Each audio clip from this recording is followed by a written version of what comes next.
안녕하세요. 인사드리겠습니다. 저는 청주교육지원청 영재 담당 장학사 김현숙입니다. 오늘 설명에 함께 해주신 여러분 환영합니다. 지금부터 창의융합형 미래인재 양성을 위한 2021학년도 청주 영재교육 및 영재선발 학부모 설명회를 시작하겠습니다. 먼저 꿈을 키우는 행복 청주교육을 위해 애쓰시는 청주교육지원청 김영미 교육장님께서 인사 말씀을 해주시겠습니다. 네, 안녕하십니까. 청주교육지원청 교육장 김영미입니다. 오늘은 아주 기분 좋은 날입니다. 오늘 우리 학생들이 기다리고 기다리던 등교를 모두 하는 날이죠. 때 맞춰서 아주 하늘도 푸르고 그리고 햇살도 따사로워서 얼마나 좋은 날인지 모르겠습니다. 때 맞춰서 오늘 이렇게 영재교육 및 영재선발 설명회에 참석해 주신 우리 학생 여러분들 그리고 학부모님, 선생님들 네, 감사를 드립니다. 4차 산업혁명과 코로나19로 인해서 세상은 매우 빠른 속도로 변화의 물결을 타고 있습니다. 이제는 기존과는 또 다른 역량을 갖춘 인재를 요구하고 있습니다. 영재교육은 소수의 우수한 학생을 위한 교육이 아닌 모두를 위한 교육입니다. 재능이 뛰어난 우리 아이들을 조기에 발굴해서 타고난 잠재적 능력을 개발하고 또 그 능력과 소질에 맞는 맞춤형 교육을 실시해서 창의 융합형 인재를 기르는 교육입니다. 청주 영재교육은 누구나 자신의 재능을 발견하고 미래를 설계하는 기회를 제공하고자 20개 영재교육기관에서 520명의 학생들을 대상으로 다양한 분야의 프로그램을 진행하고 있습니다. 이번 설명회를 계기로 영재교육의 방향과 비전에 대한 공감대를 형성하고 더 많은 학생들이 영재교육에 참여할 수 있는 기회가 되었으면 좋겠습니다. 청주교육청은 모든 아이가 창의 융합형 인재로 성장할 수 있도록 그리고 꿈을 키우는 행복한 청주교육을 이뤄가기 위해 더 많은 노력을 기울이겠습니다. 이 자리에 함께해 주신 모든 분들께 감사를 드립니다. 사랑하는 자녀들과 함께 늘 건강하시고 희망찬 일들이 가득하시길 기원합니다. 감사합니다. 네, 좋은 말씀 감사드립니다. 오늘 설명회 일정에 대해 말씀드리겠습니다. 먼저 미래 역량과 영재교육이라는 주제로 특강을 진행하고 이어서 2021학년도 충북 자연과학교육원 영재선발 안내 그리고 2021학년도 청주교육지원청 관내 영재선발 안내 마지막으로 영재 지원을 위한 GED 사용법 연수를 진행하도록 하겠습니다.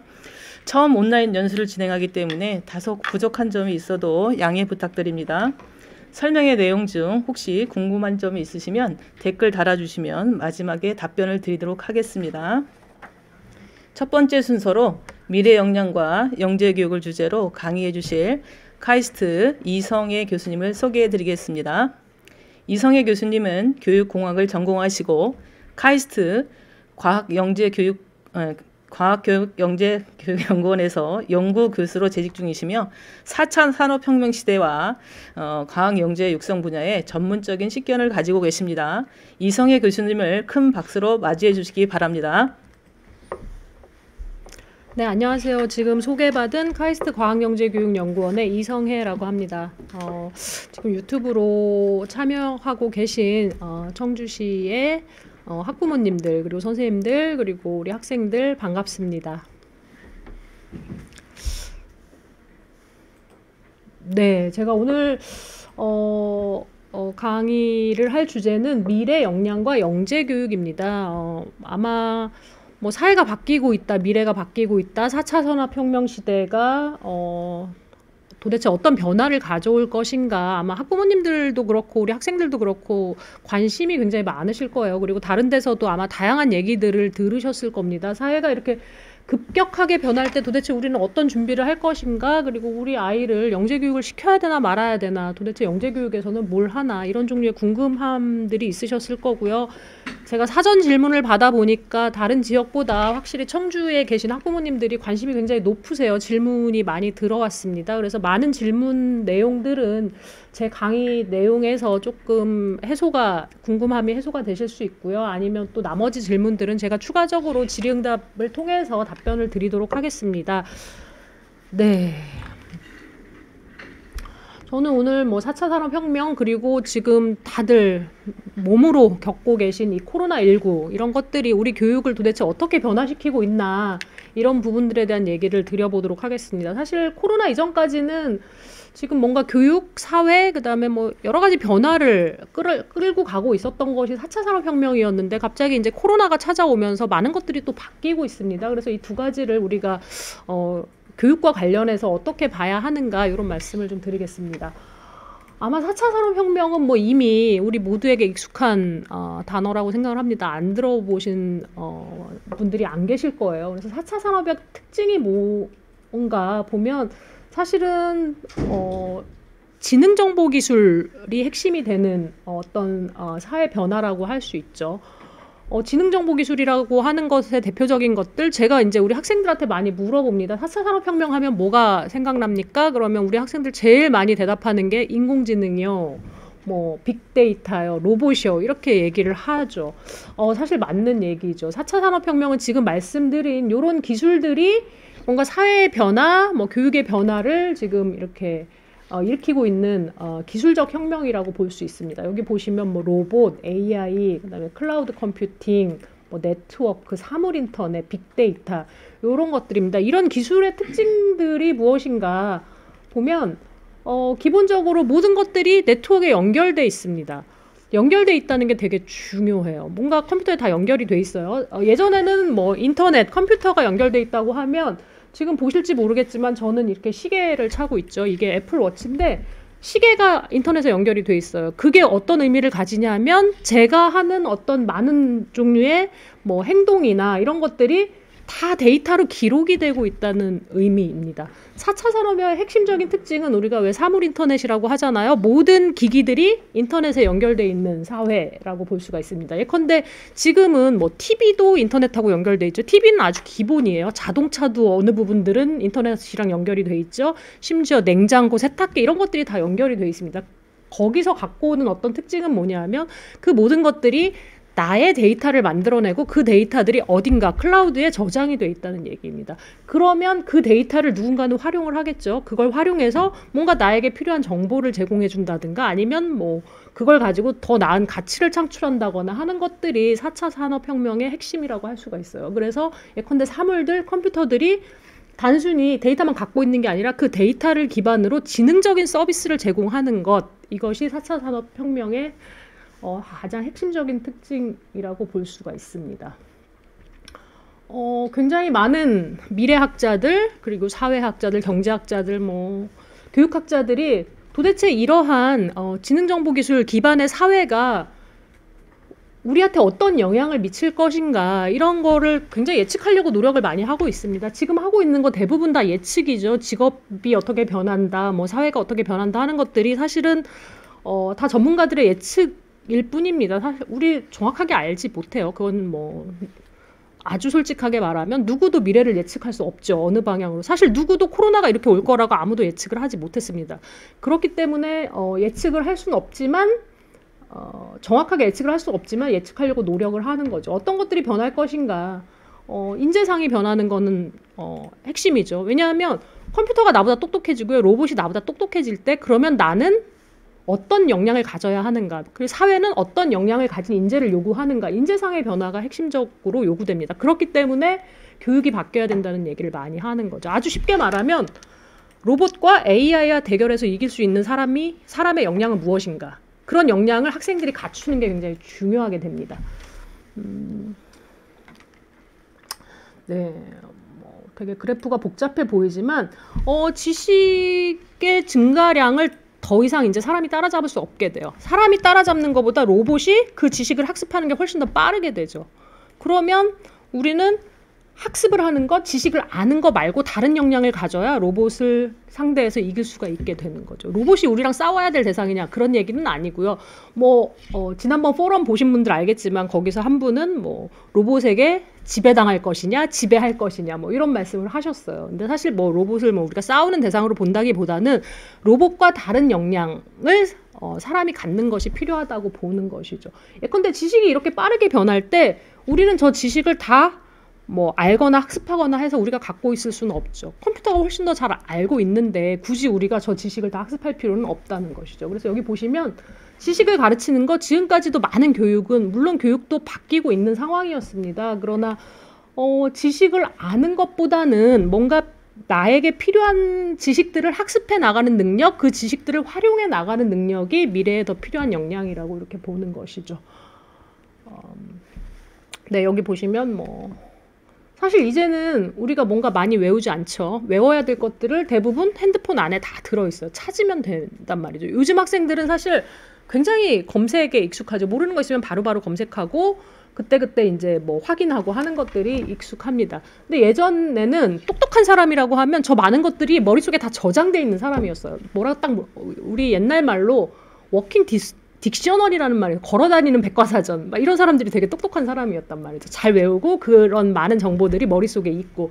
사실 이제 그럴 필요가 없죠. 차라리 우리가 머리에 있는 용량, 우리가 쓸 수 있는 뭔가 메모리의 양이 정해져 있다고 하면 그런 정보를 외우는데 그 메모리를 쓸 것이 아니라 조금 더 다른 일에 더 생산적인 일에 쓰는 게 더 중요하게 되겠죠. 똑같은 용량이라고 했을 때. 그래서 반복되는 지식은 이제 인공지능이나 컴퓨터로 다 대체될 거예요. 아주 단순한 예로 지금 학생들은 잘 모르겠지만 저희 때는 전화번호 다 외우고 다녔어요. 엄마 전화번호, 아빠 전화번호. 근데 지금 외우는 사람들 진짜 거의 없을걸요. 그리고 그걸 잘 외우는 게 쟤는 머리가 좋아. 이런 지표가 되지도 않습니다. 굳이 그걸 왜 외워? 라고 이제 생각하는 그런 상황이 되는 것이죠. 네. 그래서 미래 직업. 그러면 도대체 우리한테 필요한 미래 역량이 무엇인가? 미래에 어떤 직업이 각광을 받게 될 것인가? 그러면 당장 이런 질문들을 하죠. 미래에 뭐 해야 돼요? 어떤 꿈을 가져야 돼요? 우리 아이 뭐 시켜야 되죠? 사실 잘 모르죠. 많은 사람들이 이렇게 얘기하고 있어요. 현재 초등학생이 갖게 될 일자리의 65%가 현재 존재하지 않는 새로운 일자리가 될 것이다. 존재하지 않는데 사실 예측하기는 어렵지만 저 얘기도 이미 2016년도에 나온 얘기입니다. 어떤 직업들이 존재할 것인가. 우리가 직업을 위해서 준비하는 건 사실 어려운 상황이 되었습니다. 그러면 우리가 그런 급변하는 사회, 이런 사회를 준비하기 위한 역량이 무엇인가에 좀 더 관심을 가질 필요가 있게 됩니다. 처음에 AI 로봇이 나왔을 때 그런 예측들이 있었어요. 초반에는 뭔가 단순한 작업 혹은 육체 노동 이런 것들이 대체될 것이다라고 했지만 사실 저기 보시는 바와 같이 전문직은 그래도 괜찮을 거야 라고 했었던 전문직의 영역이 굉장히 빠른 속도로 변하고 있습니다. 예컨대 변호사, 교사, 의사, 기업가, 군인, 기자 이런 영역들이 지금 이미 굉장히 많은 부분들이 AI로 대체되고 있어요. 예컨대 변호사가 하는 일 중에 굉장히 많은 일들은 기존의 판례들을 찾아서 분석하는 일들입니다. 근데 그 일을 지금은 이미 AI가 사람 변호사보다 훨씬 더 빠르고 정확하게 잘하게 되는 것이죠. 그러면 변호사가 없어질 것이냐? 그렇게 예측하진 않죠. 변호사에게 요구되는 역량이 달라질 거라고 보는 거죠. 예를 들면 판례를 찾아서 분석하는 것을 AI가 더 잘한다고 했을 때 그러면 기존의 변호사한테 요구되는 역량은 무엇인가? 핵심적으로 생각나는 게 있죠. AI를 일단 다룰 줄 알아야 돼요. 이해를 할 수 있어야 되고요. 활용을 할 수 있어야 됩니다. 이런 역량들이 중요하게 되겠죠. 자, 기자라고 하면 아마 관심 있게 본 사람들 혹은 특강 같은 데서 접해보신 분들이 있겠지만 최근에는 기사 검색을 하잖아요. 그러면 누구누구 기자라고 써있는 기사들, 보통 기사들은 누구누구 기자라고 써 있습니다. 그래서 기사를 누가 썼는지. 근데 거기 보시면 로봇 기자, AI 기자라고 써있는 기사들이 실제로 굉장히 많이 검색이 됩니다. 그거의 대부분의 기사들은 주식과 관련된 기사, 경제 기사, 그 다음에 스포츠 기사 같은 것들이에요. 어떤 데이터를 넣고 그 데이터를 해석하는 형태로 기사를 쓰는 부분들은 대부분 다 AI 기자들로 대체되고 있는 상황입니다. 이미 굉장히 많은 변화들이 일어나고 있어요. 이게 실제로 일어나고 있는 일이에요. 의사도 마찬가지죠. 선생님들도 계시겠지만 그러면 교사는 어떨까? 교사 요즘 겪고 계신 일들 보시면 아시죠? 예컨대 우리 원격 수업 하는 거 이제 굉장히 많은 부분 교사 역할을 대체하고 있죠. 기존에 찍어놓은 영상들 혹은 진짜 가르치는 일이라면 로봇이 더 잘할 것이라는 예측을 굉장히 많은 사람들이 하고 있습니다. 그렇다고 해서 그러면 교사가 없어질 것이냐? 그렇게 생각하지 않죠. 교사의 역할이 바뀔 것이다. 로봇이 대체할 수 없고 우리가 지금 비대면 수업하면서 교사의 역할 중에 되게 큰 비중을 차지하고 있는 걸로 우리가 깜짝 놀란 게 돌봄의 역할이 훨씬 더 크죠. 애들을 관리하는 역할, 돌봄을 하는 역할, 가르치는 역할보다 가르치는 부분들은 뭐 어떻게든 뭐 기존의 동영상이든 뭐 학습 자료 등으로 대체가 되는데 결국 학생들을 관리하고 뭐 수업을 듣게 하고 뭐 학생들의 정서적인 측면을 관리하는 부분들이 사실은 대체가 안 돼서 지금 많은 교육 현장에서 어려움들을 겪고 있잖아요. 잘 생각을 해보면 모든 직업의 영역에서 로봇이 할 수 있는 일, 로봇이 나보다 더 잘할 수 있는 일, 아닌데 이거는 로봇보다는 사람이 더 잘할 수 있는 일, 이런 식의 구분들이 아마 필요하게 될 것입니다. 그러면서 각 직업에서 요구되는 역량들이 바뀌어가게 될 거고요. 그 많은 역량들 중에 핵심적인 역량 중에 한 가지는 기본적으로는 이렇게 4차 산업혁명에서 핵심적으로 다루고 있는 기술들, 지능정보 기술들을 잘 다루는 일들인 거죠.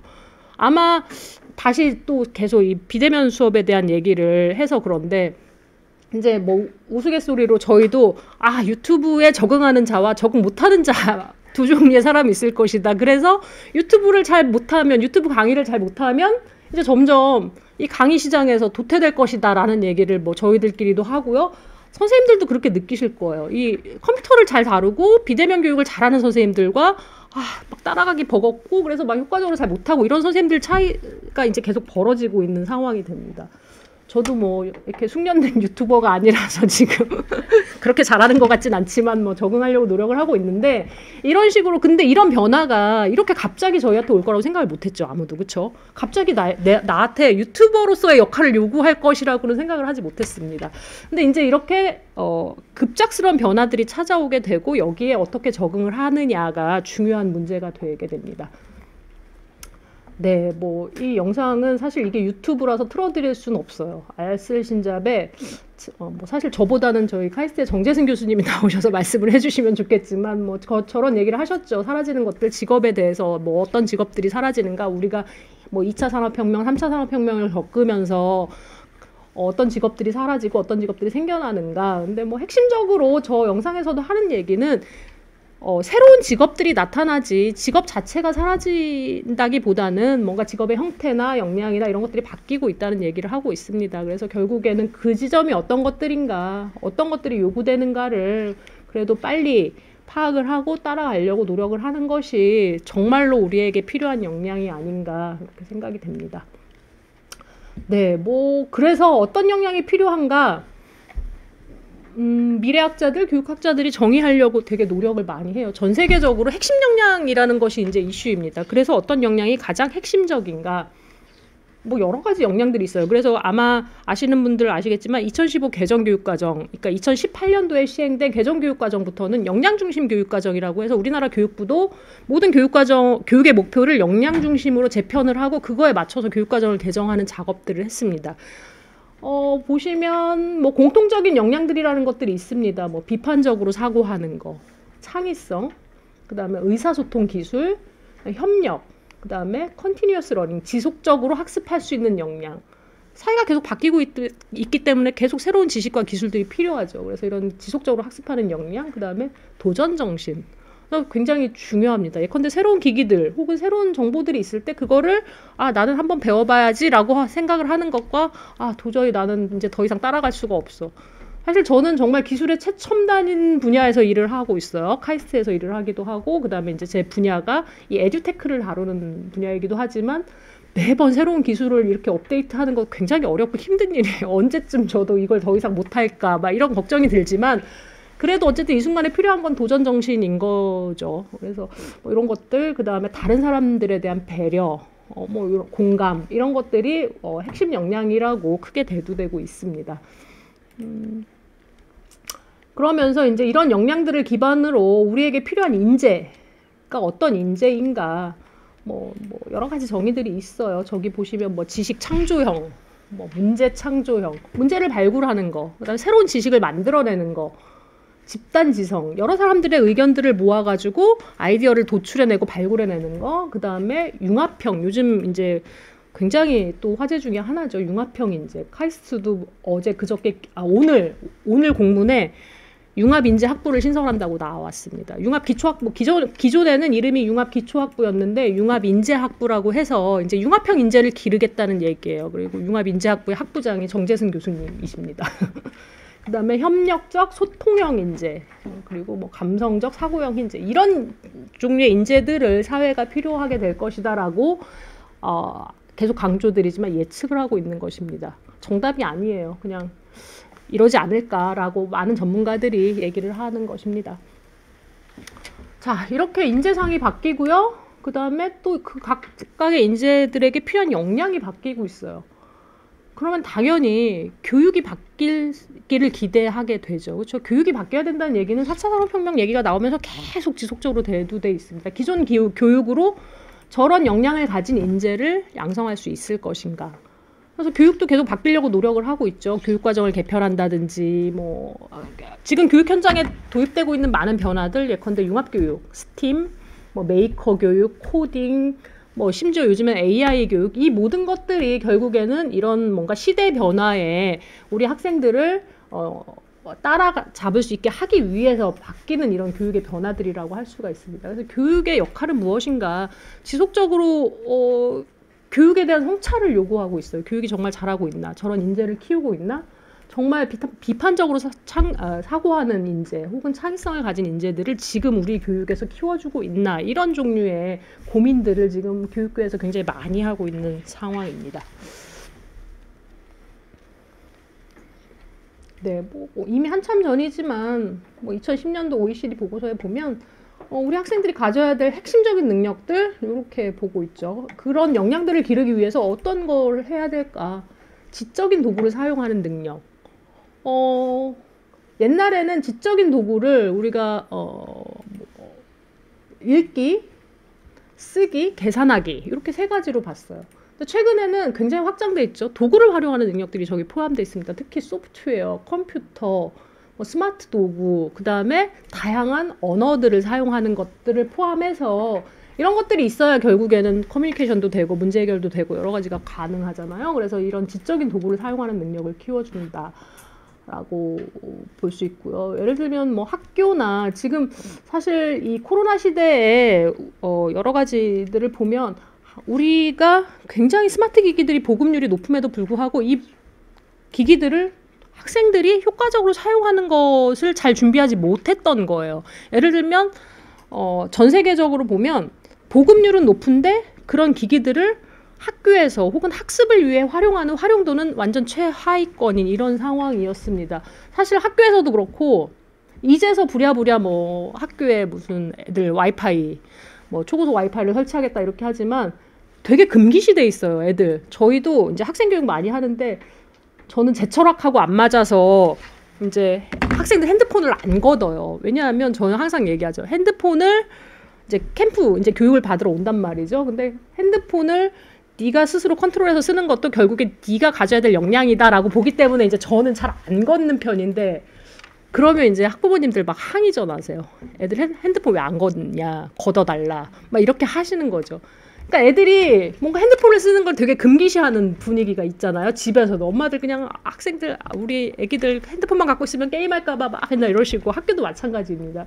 근데 결국에는 이미 그냥 못 쓰게 하고 금기시하는 걸로는 관리가 되는 상황이 아닌 거죠. 그리고 그렇게 할 것이 아니고 저런 것들을, 저런 도구들을 어떻게 학생들이 잘 활용할 수 있을 것인가, 그런 방향으로 교육을 하는 게 훨씬 더 필요한 상황이 되었습니다. 무조건 못 쓰게 할 수는 없죠. 지금 뭐 이제 교육도 다 인터넷으로 하고 하는 상황에서.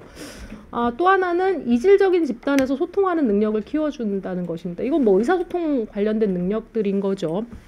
사실 누군가를 설득하고 나의 의견을 전달하고 하는 것들, 뭐 대화, 토론, 발표, 보고서 작성, 기본적인 글쓰기 능력들과 커뮤니케이션 하는 능력들, 이런 것들이 중요하게 되죠. 내가 아무리 뭔가 좋은 정보가 있고 혹은 좋은 아이디어가 있고 얼마나 창의적인 생각이 있어도 이거를 가지고 누군가를 설득해내는 게 훨씬 더 중요한 역량이 되는 거죠. 그래서 그런 역량이 되게 중요하다는 것.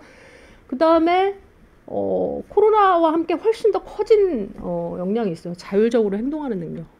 우리가 이번 코로나를 겪으면서 한 가지 알게 된 거는 우리 학생들이 생각보다 자기주도 학습 능력이 그렇게 높지 않다는 거를 알게 됐습니다. 그렇죠? 자기주도 학습 능력은 교육에서 되게 강조돼 있었고요.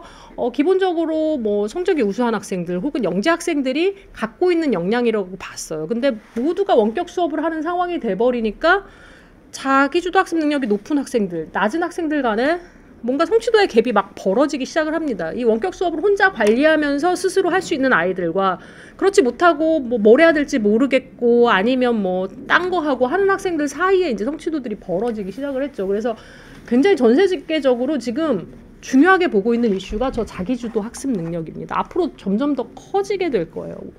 어떻게 할 것인가, 어떻게 스스로 뭔가 목표를 가지고 계획을 세워서 실천하게 할 것인가, 이런 것들을 키워주는 것이 굉장히 중요하게 여겨지고 있죠.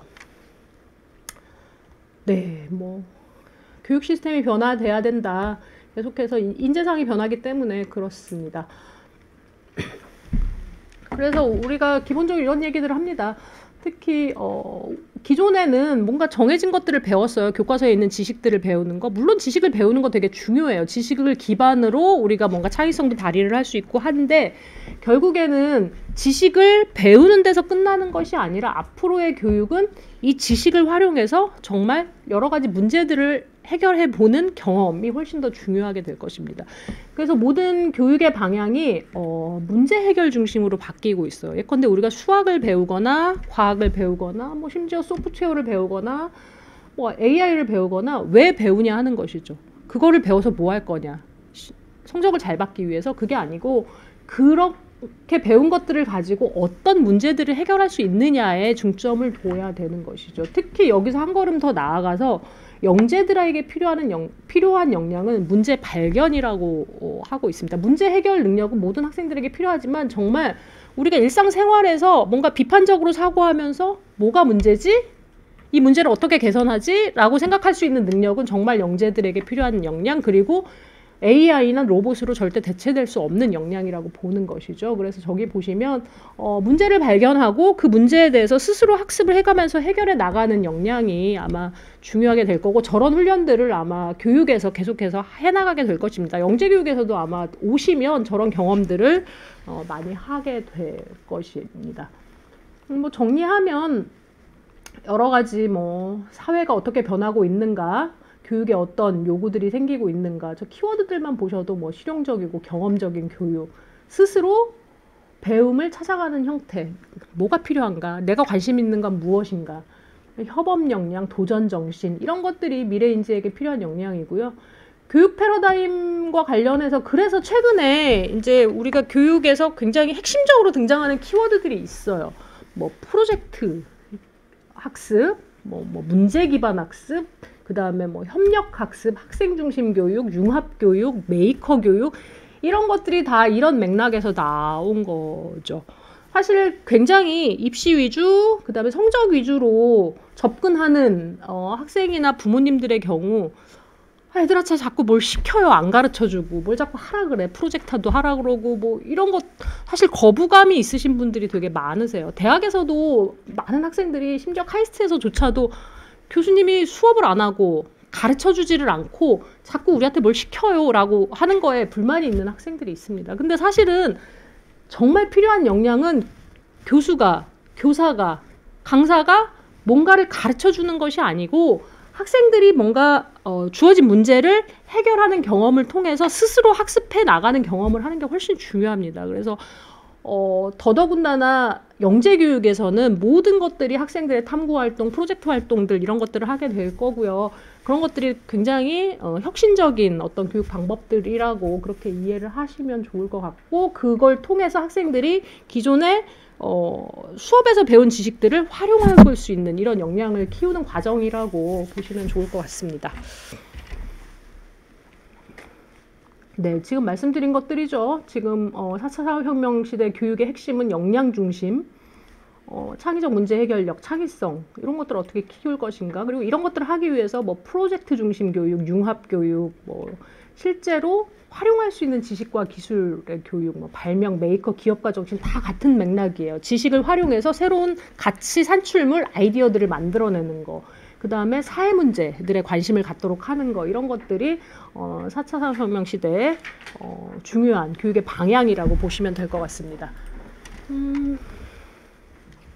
자, 이제 코로나19로 가보겠습니다. 코로나19 다 너무너무 힘든 시간들 보내고 계시죠. 그리고 사실 우리가 조금 코로나가 이렇게 길게 갈 거라고 생각을 못했어요. 뭐 끝나겠지, 이러다 애들 학교 가겠지, 뭐 이랬는데 생각보다 지금 길어질 가능성이 있고요. 아까 말씀 들어보니까 충북은 오늘부터 전면 등교 뭐 이렇게 됐는데, 사실은 조마조마하죠. 언제 또 오지 말라고 할까봐. 부모님들 막 며칠 좋고 또다시 또 학교 안 간다고 막 이러실 수도 있는 상황이에요. 자, 뭐 우리 이런 용어를 기존에는 그렇게 들을 일이 없었는데 이제 익숙해졌어요. 온라인 개학, 싸강. 대학에서는 애들 다 싸강이라고 불러요. 사이버 강의, 비대면 교육, 언택트 러닝, 뭐 이런 용어들에 되게 익숙해지고 있습니다. 우리가 1월 말 이때 코로나가 처음 등장을 하면서 1학기를 이제 온라인 개학, 원격 개학을 했단 말이죠. 다들 너무 당황했어요. 준비가 안 됐거든요. 아무도, 전 세계적으로 누구도 이런 상황이 올 거라고 예측을 하지 못했습니다. 막 불이 나게 시스템을 막 준비를 했어요. EBS 뭐 서버 확충하고 막 온라인 교육 시스템 만들고, 그렇지만 뭐 안 돼요, 뭐 다운돼요, 뭐 로딩이 뭐 너무 느려요, 막 이런 시스템에 대한 불만들이 있었고요. 그러고 났더니 조금 안정화가 됐나 싶었더니 이제 뭐 동영상만 틀어줘요, 뭐 콘텐츠 질이 낮아요, 쌍방향 수업이 안 돼요, 또 막 이제 수업의 질에 대한 문제들이 있었습니다. 그 다음에 이제 뭐 평가에 관련된 문제들도 쭉 계속 이슈가 됐죠. 대학은 뭐 유명 대학이든 어쨌든 뭐 대학생들 뭐 컨닝, 뭐 부정행위 이런 걸로도 문제가 많이 됐었고, 그러면서 이제 학생과 교수 혹은 선생님들의 준비도 얼마나 이 디지털 리터러시에 준비가 돼 있나, 그리고 디지털 리터러시에 따라서 뭔가 수업의 질이든 학습의 질이든 이런 편차들이 막 생기기 시작을 했습니다. 뭐 여러 가지 뭐 계속해서 뭐 연일 이슈였고, 언론에서도 막 뭐 부정적인 측면들이 되게 강조가 됐었습니다. 근데 뭐 사실 다 준비가 안 된 상황이었죠. 이거를 정말 매끄럽게 준비하는 게 이상할 정도로 갑작스러운 상황이었습니다. 그리고 이제 2학기가 되고 이러면서 교육부에서도 여러 가지 지침들이 오고, 뭐 쌍방향 수업에 대한 필요성도 제기가 되고 하면서 지금 이제 개선이 되고 있는 상황입니다. 사실은 저는 이제 현장에서 뭐 이런 일들을 하는 사람으로서 아쉽지만 그래도 모두에게 조금의 인내심이 좀 필요한 시간이 아닌가. 왜냐하면 모두가 적응해 나가고 있는 과정이기 때문에, 그러면서 이제 또 많은 것들이 개선되고 있는 상황이지 않나 이렇게 생각을 합니다. 우리만 그런 게 아니고 옆에 OECD 보고서를 보시면 전 세계적으로 똑같은 문제였어요. 그나마 뭐 다른 나라에서는 우리나라가 잘 대응을 한다고 막 벤치마킹도 오고 막 뭐 이러고 있는 상황입니다. 같은 문제들이 계속 발생을 하고 있었죠.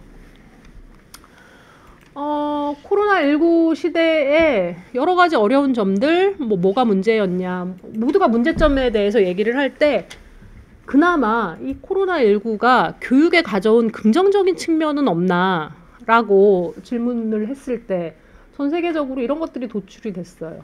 뭔가 기술과 혁신적인 교육 방법들, 이런 것들이 도입되기 시작한 거. 여기서 솔루션이라고 했지만 뭐 기술적인 솔루션도 되고요. 그다음에 교육 방법 같은 측면도 우리가 고려를 해볼 수가 있습니다. 사실 학교가 바뀌어야 된다, 교육이 바뀌어야 된다, 이런 얘기는 너무나 오랫동안 해왔는데 그동안 거의 안 바뀌고 있었죠. 아니면 바뀌더라도 굉장히 천천히 바뀌고 있었습니다. 근데 갑자기 우리가 미래교육이라고 준비했던 것들이 어느 순간 당장 내일의 문제, 당장 오늘의 문제가 돼버렸습니다.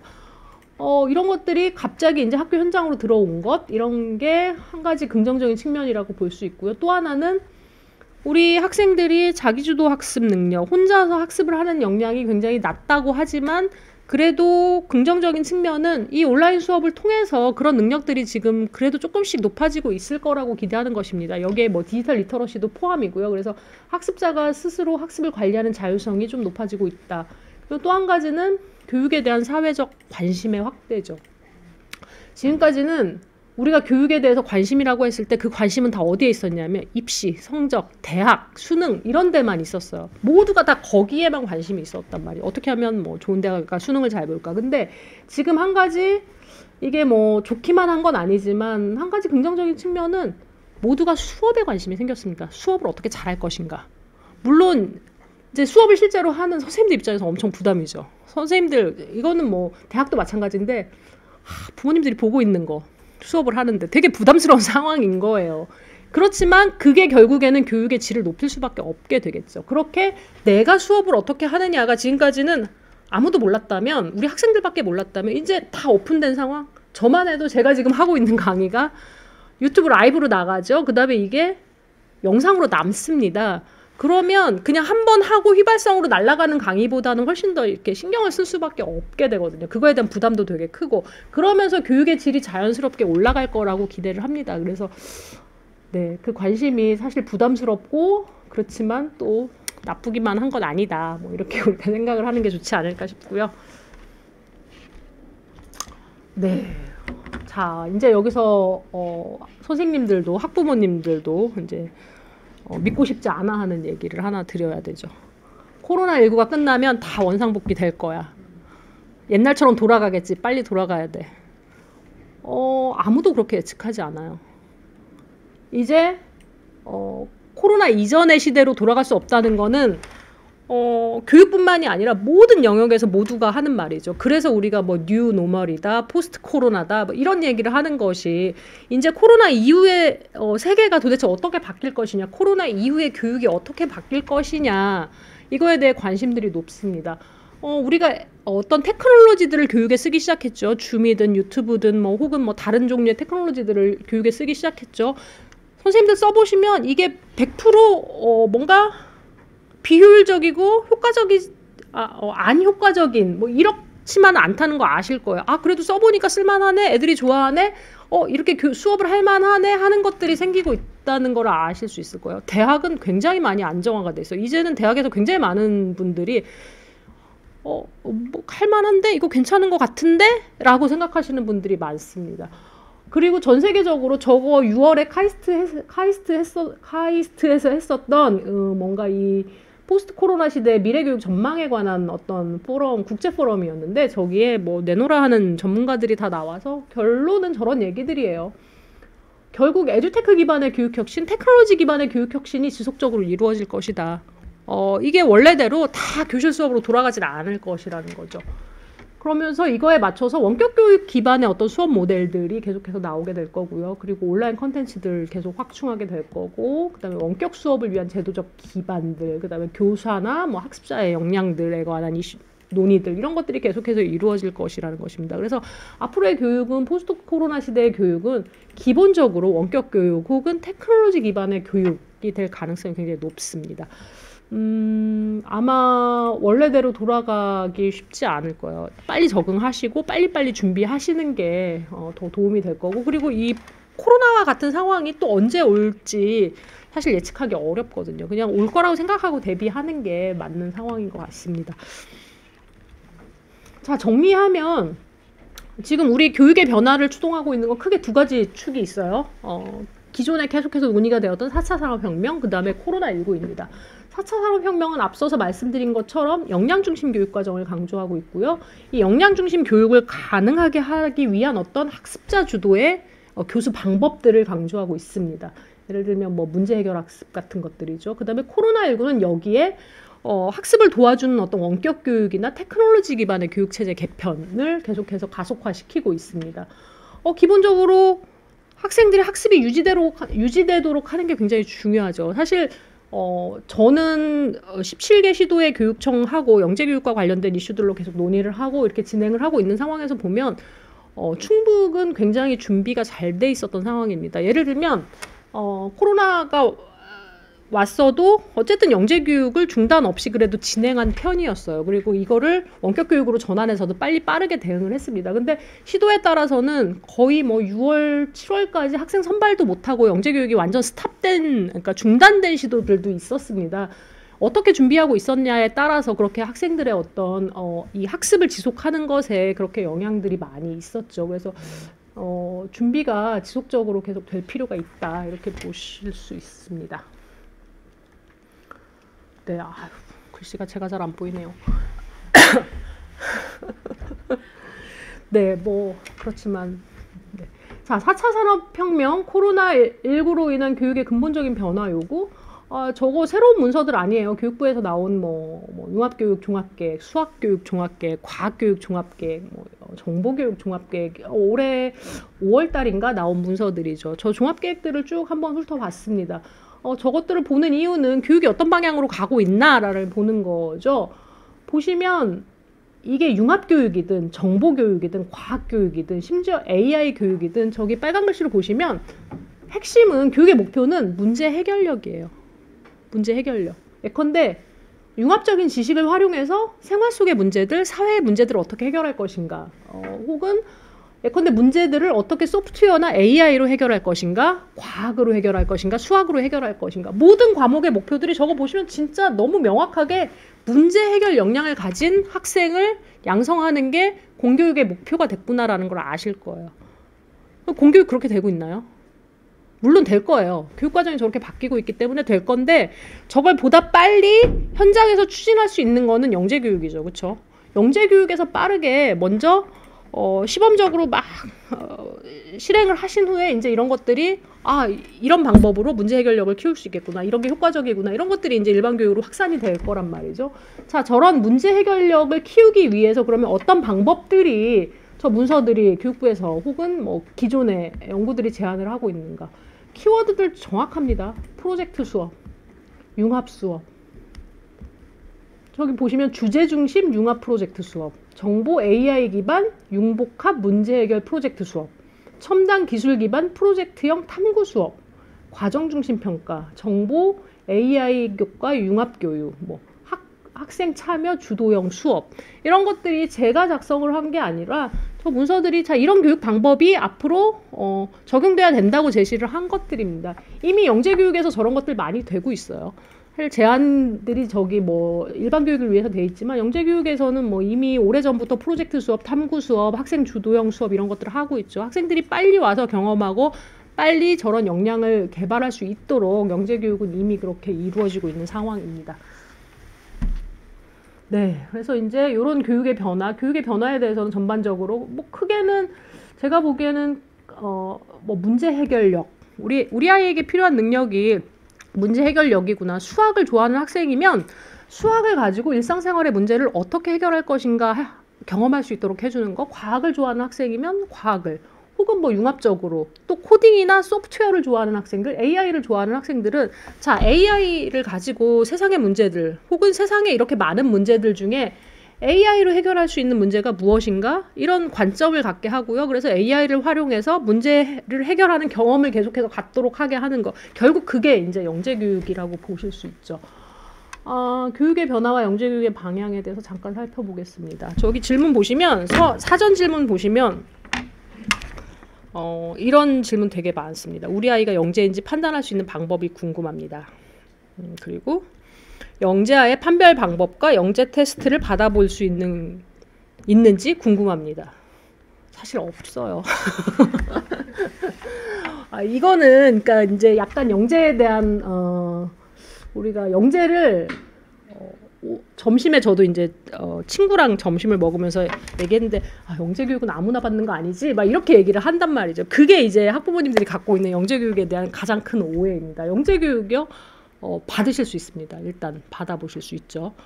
아무나라는 얘기가 아니고 아까 말씀드린 대로 과학에, 수학에, 코딩에 흥미가 있고 그걸 재밌어하는 학생들이면 누구나 참여해서 받을 수 있습니다. 우리가 말하는 영재는 영재 발굴단에 나오는 진짜 한 분야에 진짜 천재적인 어떤 재능을 가진 이런 친구들이 아니고 정말 영재성이 있다는 의미는 정말 어떤 특정 분야를 좋아하고 호기심이 있고 그 분야를 깊이 파고하는 학생들을 이제 우리가 영재라고 볼 수 있어요. 그랬더니 그 친구가 또 물어봤어요. 자기 조카는 정말 게임 영재인 것 같다는 거. 그래서 제가 대답했죠. 게임 영재가 아닌 애가 없어 요즘에. 다 게임 영재야. 이렇게 얘기했는데 영재의 정의에 대해서 간단히 들어보시면 어느 정도 영재성이 있다 없다를 판단하실 수 있습니다. 예를 들면 영재다 아니다를 판별하는 기준은 없습니다. 그렇게 판별하지 않아요. 어디에서도. 저 카이스트에 있으면 전화 엄청 많이 와요. 우리 애가 5살인데 영재 판별 가능한가요? 막 이런 거 오는데 판별은 하지 않습니다. 그렇지만 우리가 영재성을 판단하는 기준들은 몇 가지가 있어요. 저기 보시면 어떤 행동 특성을 보이는 걸 가지고 어떤 행동 특성들을 가지고 이 학생이 영재성이 있다 없다를 보는 것이죠. 저기 조셉 렌줄리는 영재 교육 분야의 정말 뭐 아버지라고 할 수 있는 가장 대가입니다. 렌줄리 교수님이 영재 특성을 저렇게 세 가지로 정의했어요. 중간 이상의 능력. 저거는 뭐 지적 능력이기도 하고요. 혹은 뭐 분야의 어떤 능력일 수도 있죠. 뭐 미술의 능력, 뭐 음악 분야의 능력 이런 것들이 중간 이상의 능력. 중간만 넣으면 영재야? 이렇게 생각하실 수 있죠. 그 다음에 어떤 영재의 행동적인 특성 중에서 가장 집중해서 보는 것 중에 하나가 과제 집착력입니다. 그 분야를 얼마나 내가 좋아하는 분야 혹은 내가 영재성이 있다고 생각하는 분야를 얼마나 깊이 파는가. 예컨대 게임을 계속 깊이 파는 친구들 많아요. 그 다음에 굉장히 문의 많이 오는 것 중에 맨날 밤낮 없이 레고에 빠져서 레고만 한다는 친구들 되게 많습니다. 과제 집착력 맞습니다. 그리고 또 하나는 창의성입니다. 얼마나 창의적으로 생각하는가 하는 건데 저기 보시면 한 2개 정도의 특성을 가진 학생들은 사실 생각보다 많아요. 근데 이 공통적으로 3가지의 특성을 가진 친구들, 이런 친구들을 영재성이 있다 이렇게 볼 수가 있습니다. 그래서 뭐 그렇다고 해서 우리 애는 창의력이 있는지 없는지 잘 모르겠어. 그렇지만 뭐 중간 정도 이상의 능력, 뭐 과제 집착력이 있어. 그러면 그 과제 집착력이 있는 분야에 영재 교육을 시키시면 돼요. 애가 수학을 되게 좋아해. 과학을 되게 좋아해. 그러면 영재 교육을 시키시면 거기서 이 학생이 갖고 있는 영재성이 더 개발될 수도 있고요. 아니면 뭐 또 아닐 수도 있고 이렇습니다. 그래서 영재 교육은 이런 학생들에게 자기 재능을 혹은 영재성을 발현할 기회를 주는 교육입니다. 그러니까 부담 없이 우리 애 영재 교육 받는다고 막 약간 부끄러워하실 필요 없어요. 그러실 필요 없이 영재 교육 문은 누구에게나 열려 있습니다. 수학 좋아하고 과학 좋아하고 수학 문제 푸는 거에 집중하고 하는 학생들 누구나 와서 들을 수 있는, 특히 요즘에 코딩 좋아하고 하는 친구들 열심히 참여해서 하실 수 있습니다. 자, 영재 특성들 되게 많이 정의되어 있는데 참고하시면 될 것 같아요. 근데 뭐 학자마다 워낙 다양해서 공통적인 것들만 좀 보시면 될 것 같고요. 영재교육진흥법에는 이렇게 정의가 되어 있어요. 영재란 재능이 뛰어난 사람으로서 타고난 잠재력을 개발하기 위하여 특별한 교육이 필요한 사람. 굉장히 우수한 학생을 정의한다기보다는 예컨대 뭐 미술 분야의 잠재력, 뭐 어학 분야의 잠재력, 과학 분야의 잠재력이 있어 보여서 이런 학생들에게 좀 더 이 학생들에게 맞는 교육을 제공하는 것이 필요하죠. 그런 학생들을 영재라고 하고요. 그걸 영재교육이라고 합니다. 예컨대 과학을 너무 좋아하는데 그런 질문 되게 많이 해요.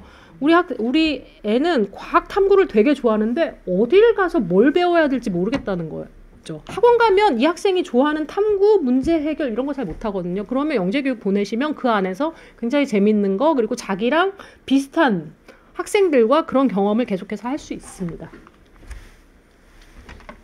자, 영재 수준별 IQ 분포 뭐 이런 거 있는데 생각보다 우리가 일반 영재라고 하는 학생들은 분포를 굉장히 넓게 봅니다. 저기 보시면 뭐 16% 정도까지를 우리가 그냥 영재성이 있다 이렇게 보고요. 우리가 진짜 그러니까 약간 오해하고 있는 영재들은 저기 보시면 뭐 고도 영재, 신동, 뭐 혹은 요즘엔 특례자라고 부르는데 영재교육 특례자 이런 그룹은 또 따로 있어요. 그래서 일반 영재는 뭐 해당 영역에서 우수한 성취와 잠재력을 보이는 아동들이라고 보시면 되고요. 고도 영재는 뭐 진짜 탁월한 친구들, 이런 친구들이 이제 뭐 영재발굴단에 나와서 막 6살부터 막 수학 문제 풀고 하는 친구들이라고 볼 수 있겠죠. 이런 학생들을 예전에는 과학 신동이라고도 불렀습니다. 그리고 이런 학생들만 별도로 교육하는 영재교육 특례자 프로그램도 정부에서 지원을 하고 있어요. 예컨대 우리 애가 신동 갖고 특례자 교육을 받고 싶다 이러면 충북 자연과학교육연구원의 영재교육 담당 장학사님한테 연락을 하시면 거기서 이렇게 연결을 해주실 거예요. 어떻게 하면 되는지. 자, 제가 조금 빨리 끝내야 되는 상황인 것 같네요. 이런 질문 많이 하죠. 그러면 영재랑 공부 잘하는 모범생이랑 어떻게 달라요?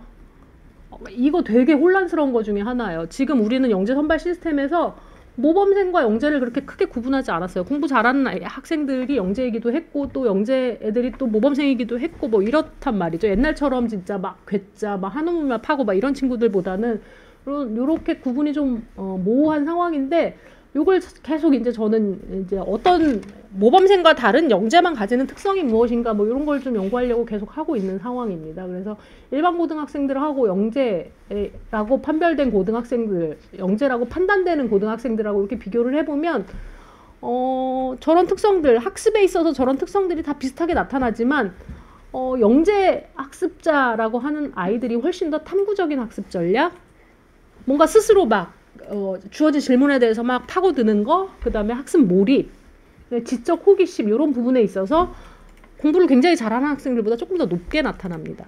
그래서 저희는 저게 이제 영재들이 보이는 어떤 학습의 특성이 아닌가 싶고요. 저 중에서도 가장 핵심적으로 이 두 집단을 차별화시키는 지점은 지적 호기심이에요.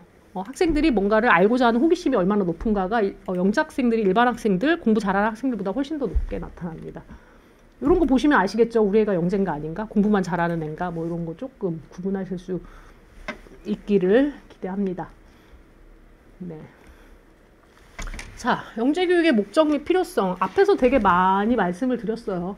완전히 고도영재 혹은 소수 엘리트를 위한 교육이 아니죠. 영재교육 패러다임은 계속 바뀌고 있습니다. 아까 말씀드린 것처럼 어떤 특정 분야의 재능과 적성을 가진 학생들에게 다양하고 개방된 교육 기회를 제공하는 재능 개발의 어떤 장으로서의 영재교육입니다. 아까 말씀드린 것처럼 우리 애가 코딩을 좋아하고 뭐 수학을 좋아하고 과학을 좋아하는데 학교 가면 재미가 없고 학원에 가면 재미가 없어요. 왜냐하면 뭐 시험 준비를 시키고 하니까. 근데 그 학생들이 마음껏 뭔가 실험도 해보고 탐구도 해보고 뭐 협력적으로 뭔가 친구들이랑 프로젝트도 해보고 이런 경험을 할 수 있는 데가 영재교육입니다. 여기 와서 해보면 정말 이 아이가 재능이 있고 뭔가 적성에 맞는지 이런 것들을 확인하실 수 있죠. 그래서 영재교육을 이렇게 보시는 게 좋을 것 같습니다. 영재교육의 방향은 재능을 발견하고 미래를 설계하는 기회, 재능 발굴 및 성장 가능성 탐색 기회 제공형 프로그램 뭐 이런 것들이라고 볼 수 있고요. 그 다음에 뭐 누구나 자신의 관심 분야에 대하여 흥미와 적성, 잠재적 능력을 개발할 수 있도록 다양한 주제와 형태의 어떤 프로그램들이 제공된다는 거. 그 다음에 영재교육은 재밌는 수업들이 많이 있어요. 그래서 이론 중심의 어떤 수업에서 탈피해서 강의식이 아니고 영재 학생들 특성에 맞게 뭔가 자기 주도적이고 탐구 중심이고 뭐 문제 해결형 이런 프로그램들이 많이 있습니다. 그리고 충북도 멘토링 프로그램 같은 것들을 잘 하고 있는데 이런 것뿐만 아니라 영재교육을 하면 뭐 해당 분야의 전문가를 만날 수 있는 기회, 그 분야에 뭐 뭔가 지적인 호기심이 비슷한 친구들을 만날 수 있는 기회, 그 다음에 뭔가 사회적이고 정서적인 지원들, 멘토링 프로그램들, 다양한 프로그램들이 있어서 한번 해보시면 많은 도움이 될 거라고 생각해요. 네, 정리하면 영재교육은 크게 세상에 대한 관심을 키워주는 거. 앞서서 말씀을 드렸어요. 우리 학생들이 가장 중요하게 핵심적으로 가져야 될 역량이라는 거는 문제 해결력입니다. 근데 어떤 문제냐? 세상의 문제죠. 이런 세상의 문제를 찾으려면 기본적으로 세상, 사람, 인간에 대한 관심이 있어야 되죠. 그리고 그런 시스템에 대한 이해도 필요하죠. 그리고 그런 것 때문에 지금 인문학이라는 것이 강조되고 있는 거거든요. 그래서 예컨대 다양한 경험을 하는 거, 독서, 인문학 같은 것들이 필요하고요. 그 다음에 질문을 갖도록 하는 게 중요합니다. 비판적인 사고. 사회 시스템을 그냥 받아들이는 게 아니라 이걸 어떻게 개선할 수 있지? 뭐가 문제지? 이건 왜 이렇지? 라고 비판적으로 사고하는 능력, 그리고 그걸 통해서 뭔가 사회적 가치를 추구하는 것, 그리고 문제를 발견하는 것, 이런 역량들이 필요하죠. 계속해서 훈련이 필요해요. 어느 순간 길러지지 않습니다. 교육을 통해서 생활 속에서 부모님들과의 대화 속에서 이런 역량을 계속 갖도록 하는 게 필요하죠. 그 다음에 문제 해결 역량. 실제로 이제 문제를 발견했으면 어떻게 해결할 것인가. 문제를 해결하는 파트는 결국 배운 지식을 활용하는 부분들인 거죠. 배운 지식을 활용해서 뭔가 뭐 논리 분석적으로 사고를 한다든가 뭐 탐구를 한다든가 뭐 창의적인 산출물을 만들어낸다든가 하는 것들입니다. 그리고 이런 것들을 하는데 필요한 어떤 도구들, 소프트웨어, 코딩, AI 뭐 이런 것들을 배우는 것, 이런 것들이 영재교육에서 필요한 것입니다. 사실 뭐 모든 교육에서 핵심적으로 필요하지만 또 앞으로 우리가 사회 리더로 성장할 가능성이 있는, 또 성장하기를 기대하는 영재들에게 꼭 필요한 그런 것들이라고 할 수가 있습니다. 네, 마지막으로 제가 AI 시대에 하나 강조하고 싶은 건 데이터 기반의 문제 해결 역량입니다. 앞서서 계속 지속적으로 문제 해결 역량을 강조를 했어요. 근데 AI 시대는 아까 말씀드린 것처럼 데이터를 기반으로 한 어떤 가치 이런 것들이 훨씬 더 중요해지죠. 여기 보시면 뭐 아마존이나 뭐 저 헐리우드의 뭐 영화 시스템, 스타벅스, 넷플릭스, 자라, 뭐 그다음에 여기 서울시 같은 경우들 다들 빅데이터를 활용해서 뭔가 서비스의 질을 높인 이런 대표적인 기업들입니다. 빅데이터라고 하는 것, 데이터라고 하는 것은 사실 우리는 굉장히 저런 기업들에게 돈도 내고 데이터도 주고 있는 상황이에요. 저 기업들은 내가 막 제공하는, 내가 스타벅스를 뭐 하루에 몇 번을 마시는지, 뭘 마시는지, 넷플릭스를 뭘 보는지, 뭘 검색을 하는지, 이런 종류의 내가 제공한 정보를 가지고 자기들의 이익과 가치를 창출해내는 이런 종류의 기업들이죠. 물론 저렇게 비즈니스를 하는 것뿐만이 아니라 사회적 가치를 창출하는 것들도 굉장히 많습니다. 서울시가 예컨대 빅데이터를 활용해서 버스 노선을 개선을 했는데 야간 버스를 어떻게 운영할 것인가에 대해서 아이디어를 얻기 위해서 뭐를 했냐면 통신사 데이터를 활용을 했어요. 야간에 어디서 전화를 가장 많이 쓰는가 이런 데이터를 가지고 야간 버스 노선을 이렇게 개선을 한 거죠. 데이터를 활용해서 비용과 효율성을 추구한 이런 사례들인 거죠. 이렇게 데이터를 잘 다루는 것, 예컨대 세상의 문제를 보고 이 문제를 어떤 데이터가 해결할 수 있을까 이런 관점을 갖도록 하는 것이 아마 AI 시대에 꼭 필요한 역량이라고 할 수가 있습니다. 그래서 보시면 좀 관심을 가지시면 좋겠어요. 어떤 이 데이터 기반, 데이터 리터러시, 데이터 기반의 문제 해결 역량이라는 것에 대해서 좀 관심을 가지시면 좋겠고, 그래서 제가 하나 소개시켜드리고 싶은 건 뭐 저는 이거랑 상관이 없는데 초등학교 4학년부터 참여할 수 있는 데이터 활용 대회예요. 교육 분야의 공공 데이터들이 되게 많이 있습니다. 예컨대 기관들이 뭐 수집하는 데이터라든지 이런 게 있는데 매년 지금 올해 2회인데 교육 공공 데이터 활용대, 교육 분야의 데이터를 가지고 학생들이 어떤 문제를 정의하고 자, 이 문제를 데이터를 가지고 어떻게 해결할 수 있을 것인가 이렇게 공공 데이터 활용 대회를 하고 있습니다. 초등학교 4학년부터 참여할 수 있고 중학교, 고등학교까지 참여할 수 있고 그다음에 이제 선생님들이랑 같이 참여할 수도 있습니다. 보시면 저기 작년도에서 1등한 팀이 뭐 한성과학고 학생들이고 그다음에 뭐 일반 중학교 학생들도 있고 많이 있어요. 근데 저기서 특수학교 포화도, 예컨대 특수학교 설립 관련해가지고 기존에는 다들 이렇게 심리적인 문제로 다뤄왔단 말이죠. 우리 지역에 특수학교가 있으면 돼, 안 돼, 이게 지역 이기주의네, 막 이런 게 이슈였는데 굳이 그럴 필요가 없어요. 그냥 데이터를 활용해서 쫙 데이터 뿌려보니까 자, 여기는 특수학교가 과밀하고 여기는 특수학교가 별로 없는데 그럼 여기에다가 특수학교를 설치해야지라고 하는 것이 훨씬 더 설득력이 있고 객관적이죠. 그렇죠? 물론 그걸로 다 해결되는 건 아니지만 그런 방식으로 데이터를 활용하는 아이디어를 내서 1등을 했습니다. 근데 저 교육 공공 데이터 활용대회 가서 수상작도 좀 보시고 뭐 데이터도 보시면 요즘에 이제 저렇게 데이터 기반 교육들이 되게 많이 이루어지고 있는데 뭐 선생님들은 수업에 활용하실 수 있고 부모님들은 학생들이랑 또 저렇게 데이터를 활용하는 것과 관련해서 뭔가 같이 해보실 수 있는 기회도 있고 이럴 것 같습니다. 그래서 한번 소개시켜 드려봤습니다. 네, 일단 뭐 오늘 제가 굉장히 빠른 속도로 말씀을 드린 것 같은데 여기까지 말씀을 드리고요.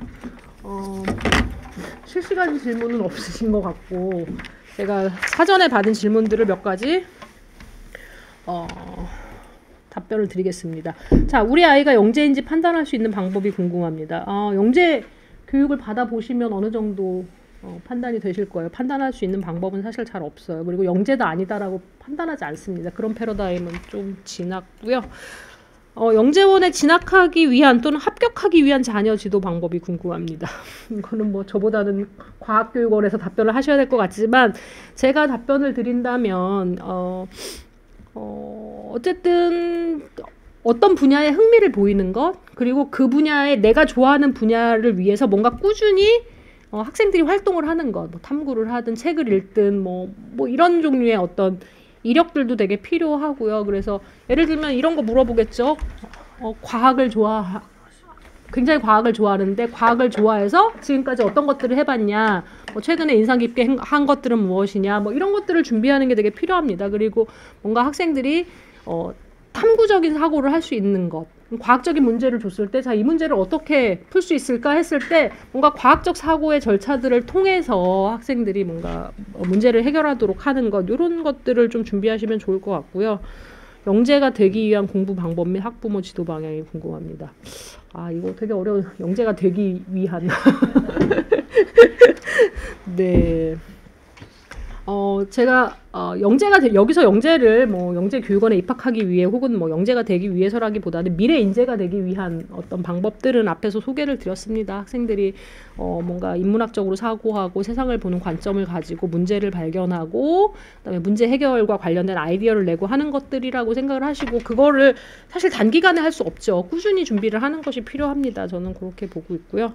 영재교육의 장단점과 추후 진로 연계방은 앞에서 말씀드렸어요. 우리 아이가 뭐 수학을 좋아하고 수학 문제 푸는 걸 좋아한다. 이럴 때 와가지고 마음껏 자기가 좋아하는 수학 문제들을 막 친구들과 풀어보고 다양하고 재밌는 문제들을 경험해 볼 수 있고 뭐 이런 것들이 장점이라고 할 수 있습니다. 단점은 뭐 학부모님들 잘 아시겠지만 요즘에 입시랑 연계가 잘 안 되는 부분들이죠. 근데 뭐 영재교육 뭐 입시를 위해서 뭐 입시 준비를 위해서 영재 교육을 하겠다. 그거는 뭐 저는 그렇게까지 추천하고 싶지는 않습니다. 영재 교육 언제부터 시작하면 좋을지 궁금합니다. 제도적으로는 4학년부터 하게 돼 있죠. 4학년부터 하게 돼 있는데 영재 교육이라고 하는 것은 지속적으로 뭐 그 이전부터 충분히 할 수 있는 부분이라고 보여지고요. 마지막 질문은 영재 교육을 받기 위해서는 실력이 뛰어나야 하는지 궁금합니다. 실력이 뛰어난 것보다는 일단은 좋아하고 관심을 많이 보이면 충분히 영재 교육을 받으실 수 있습니다.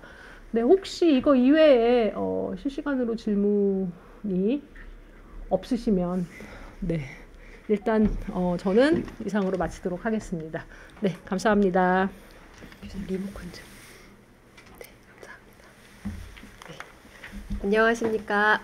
저는 충청북도 자연과학교육원 교육연구사 정하진입니다. 반갑습니다. 이제부터 충북 자연과학교육원 부설 영재교육원 선발 안내를 해드리도록 하겠습니다. 선발 순서는 보시는 바와 같이 안내 순서는 선발, 운영, 평가 순으로 하겠습니다. 저희 영재교육원은 융합 수학이랑 융합 과학 분야로 초등학교 4학년부터 중학교 2학년까지 총 240명을 선발합니다. 구체적인 선발 분야는 보시는 바와 같이 초4, 초5, 초6, 중2 분야는 융합 수학이랑 융합 과학 각각 1개 반, 그 다음에 중학교 2학년은 융합 수학과 융합 과학으로 각각 2개 반을 선발하는데요. 자동 진급 인원 64명이 포함되어 있고요. 신규 선발 인원은 176명으로 총 240명을 선발합니다. 저희 영재교육원 일반 전형 계획은 본원 홈페이지에 공고가 되었습니다. 공고사항을 확인하시면 더 자세한 사항을 보실 수 있고요. 원서 접수 기간은 11월 9일부터 11월 19일까지입니다. 1차 영재성 검사는 12월 5일 진행되며 선발 인원의 1.5배수를 선발합니다. 2차 심층 면접은 12월 12일 진행되며 최종 합격자 발표는 12월 24일입니다. 이 전형은 코로나19 등 상황에 따라서 변동이 될 수 있음을 알려드립니다. 학생 맞춤형 영재교육원 운영에 대해서 안내해 드리겠습니다. 저희 영재교육원은 역량중심 영재교육과정을 운영하여 미래 인재로 키우기 위해서 다양한 노력을 하고 있습니다. 교과활동으로는 문제중심 온라인 탐구, 주제중심 공동탐구, 주제선택 자유탐구로 구성이 되어 있습니다. 문제중심 온라인 탐구는 온라인 콘텐츠를 제공하고 질의응답 및 피드백을 제공해서 영재들의 핵심 역량을 키우기 위해 노력하는 과정이고요. 주제중심 공동탐구는 수학과학 심화과정을 통해서 학생들이 결과를 공유하고 그 일을 통해서 서로 함께 발전해 나가는 과정입니다. 주제선택 자유탐구는 소모집 단위로 주제를 자유롭게 선택해서 연구하고 산출물을 발표해서 함께 공유하는 과정입니다. 교과외 활동은 창의융합, 영재캠프, 현장 체험학습, 산출물 발표회로 구성이 되어 있습니다. 그 창의융합 영재캠프는 노벨상 수상자들의 연구 업적을 직접 실험해 봄으로써 미래의 노벨상 수상자가 될 수 있는 역량을 키우는 과정입니다. 현장 체험학습은 수학과학 주제별 전문가와 함께하는 탐구 중심 현장 체험 학습으로 좀 더 심화 있는 주제를 경험해보는 과정입니다. 창의적 산출물 전시 및 발표회를 통해 서로 아이디어를 공유하고 이 과정을 통해서 함께 발전하는 과정입니다. 이 과정 역시 코로나19 등 상황에 따라 올해처럼 변동이 있을 수 있음을 알려드립니다. 마지막으로 평가에 관계된 것을 말씀드리겠습니다. 저희 영재교육원은 역량중심 성장 지원 보고서를 통해 1년 동안 학습 과정 및 결과를 관찰 기록하여 학생 및 학부모와 함께 공유하며 우리 영재 아이들의 성장을 기록하고자 하는 과정입니다. 이상 충청북도 자연과학교육원 영재교육원에 대한 안내를 마치겠습니다. 이어서 청주교육지원청 영재교육원 안내가 이어지겠습니다. 감사합니다. 긴 시간 힘드시죠? 오프라인으로 했으면 쉬는 시간도 있고 그랬을 텐데 온라인으로 진행하기 때문에 바로바로 진행하는 것 좀 양해 부탁드리고요. 지금부터 천천히 좀 진행하도록 하겠습니다. 방금 그 자연과학교육원 연구사님 말씀하셨듯이 영재교육기관은 다양한 기관이 있습니다. 직속기관 영재교육원이 있고 저희 청주교육지원청 관내에는 20개 학교에서 520명을 선발해서 영재교육을 진행하고 있습니다. 그래서 각 영재교육기관마다 학칙이 있어서 그 학칙에 맞게 진행을 하기 때문에 쭉 연수를 들으시면서 과연 내 자녀가 어디에 관심이 있는지 그 관심 분야에 맞는 영재교육기관을 고르는 것도 부모님의 큰 역할이지 않을까 이렇게 생각합니다. 먼저 저희 청주교육지원청 관내 영재 선발에 대해서 말씀드리겠습니다.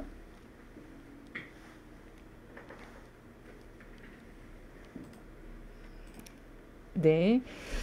청주교육지원청 관내 영재 선발은 기본적으로 GED 시스템을 활용합니다. GED 시스템에서 학생 지원서와 교사 관찰 추천서를 작성해 주시고 선발은 영재성 검사와 심층 면접을 통해 선발합니다. 각 영재교육기관이 20개 학교가 있다고 말씀드렸죠. 그래서 20개 기관 각각의 홈페이지에 공지하고 또한 GED 시스템에서 다 검색하실 수 있습니다. 청주교육청 관내 영재 선발은요. 저희 형태 구분해 보면은 청주교육지원청 영재원과 지역공동 영재학급이 있는데요. 일단 전기 선발, 후기 선발로 나눌 수 있습니다. 전기 선발은 현재 진행하고 있는 게 전기 선발이고 후기 선발은 1월에 공고해서 3월에 선발하는 전형이 후기 선발입니다. 먼저 전기 선발 전형을 말씀드리면 청주교육지원청 영재교육원에는 4개의 학교가 있습니다. 강리초, 청주중, 남일초, 강리중 4개 기관이 있는데요. 강리초, 청주중은 발명 분야이고 남일초, 강리중은 수학, 과학, 통합 분야입니다. 그 다음에 지역공동 영재학급에서는 내수초, 남성초, 온천초, 청주남중, 청주중 이렇게 5개 중심학교가 있습니다. 특징적인 것은 내수초는 영어 분야의 영재교육을 실시하고 있고요. 나머지 4개 교육기관은 수학과학 통합학급입니다. 전체 일정을 보시면 10월 8일 이미 공고가 되었고요. 11월 9일부터 19일까지 GED에서 학생 지원서를 접수하시면 됩니다. 이 지원서 작성에 대한 부분들은 제 연수가 끝나면 청주중학교 배재우 선생님께서 연수를 진행하실 겁니다. 학생 지원이 완료가 되면 학교 담임선생님이나 담당 교사께서 교사 추천서를 입력하게 됩니다. 그렇게 모든 과정이 완료가 되면 12월 5일 전국 동시적으로 영재성 검사를 실시하게 되고요. 각 교육기관마다 다른데 12월 5일 날 영재성 검사 이후에 심층 면접을 진행하는 학교도 있고 12월 12일 그 다음 주에 진행하는 학교도 있습니다. 지원하고자 하는 그 영재 교육기관의 홈페이지 선발 계획을 참고하시면 되겠습니다.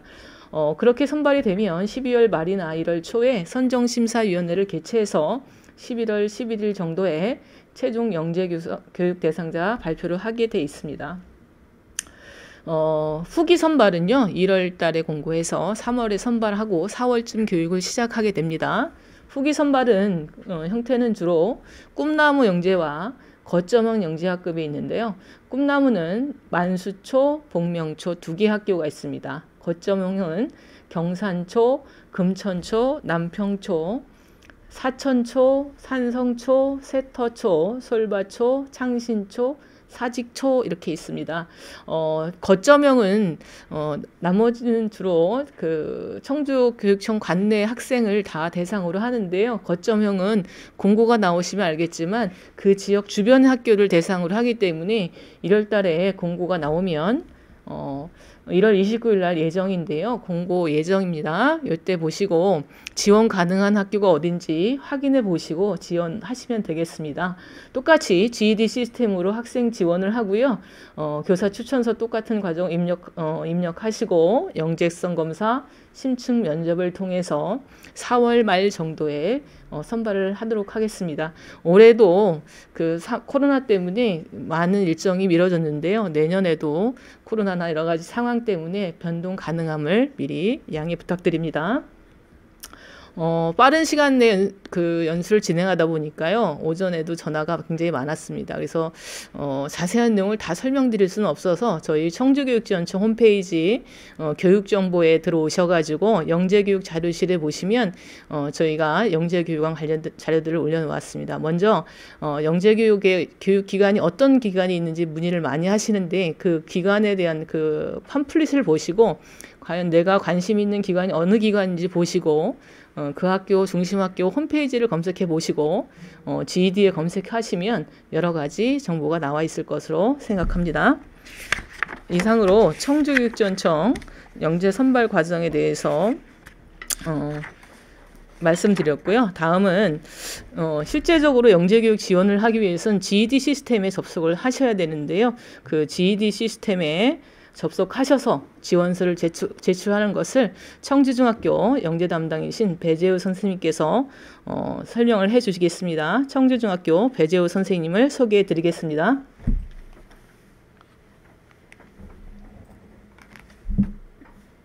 네, 안녕하세요.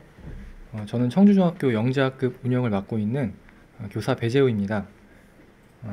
오늘 이 시간에는 영재교육 종합 데이터베이스 이하 GED로 설명하겠습니다.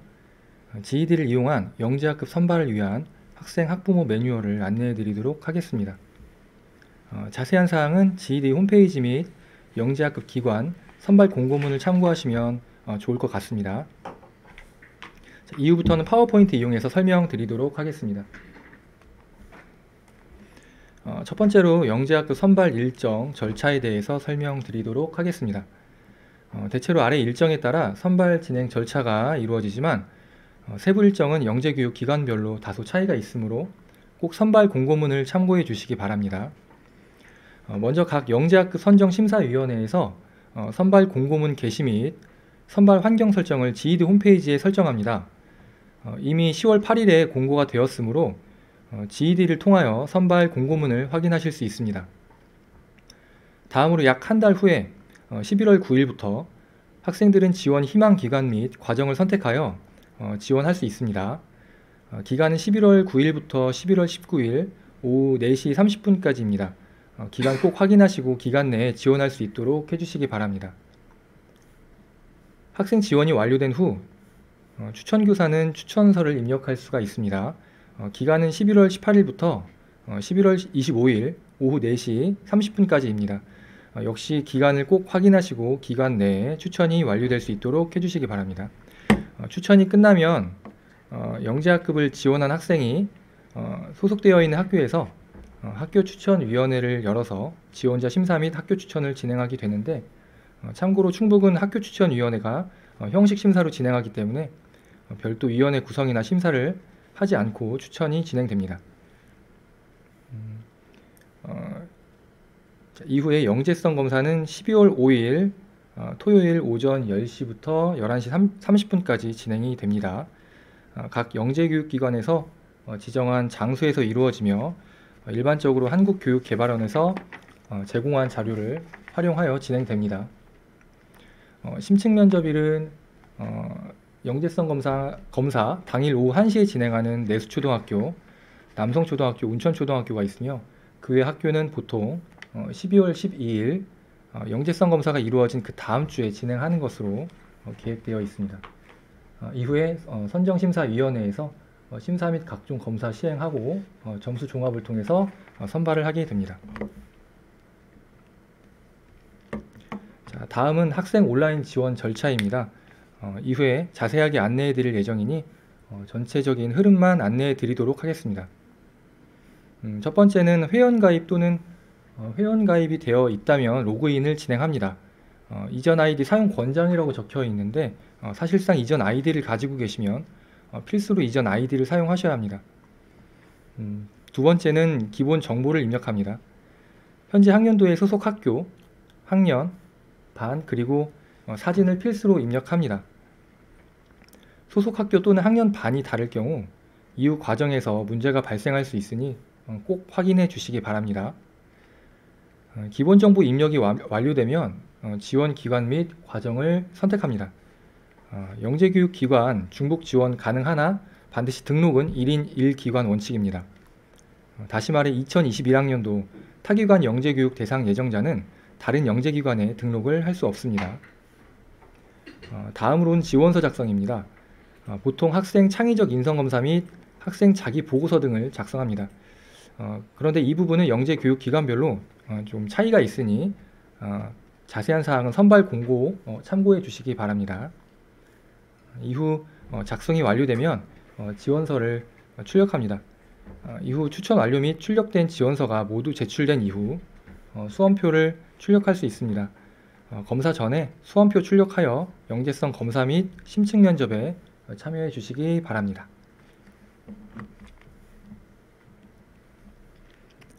세 번째 화면은 학생 지원 화면입니다. 포털 검색창에 GED 검색 또는 화면 상단에 나와 있는 주소를 입력하시면 GED 시스템에 접속하실 수 있습니다. 페이지 중간에 큰 아이콘으로 선발이라는 항목이 존재합니다. 로그인 후에 선발 버튼 클릭하셔서 진행하시면 되겠습니다.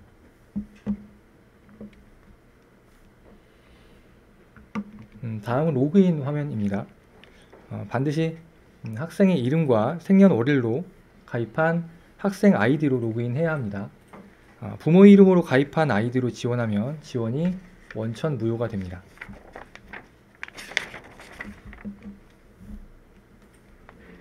자, 다음 화면은 아이디 비밀번호 찾기 화면입니다. 아이디가 생각나지 않거나 비밀번호를 모르는 경우 본 화면을 이용하시면 되겠습니다. 아래 나와 있는 것처럼 그룹 선택에서 개인 아이디 찾기를 이용하여 진행하시면 됩니다. 만약 비밀번호 찾기에서 등록된 휴대폰 번호가 바뀐 경우에는 임시 비밀번호 문자를 받아볼 수가 없으므로 그때에는 한국교육개발원으로 전화하셔서 본인 확인 후 임시 비밀번호를 따로 발급받으셔야 합니다. 또한 로그인에 연속 실패하여도 해당 계정이 로그인이 되지 않도록 잠기기 때문에 이 경우에도 한국교육개발원으로 전화하셔서 잠금 해제를 요청하셔야 합니다.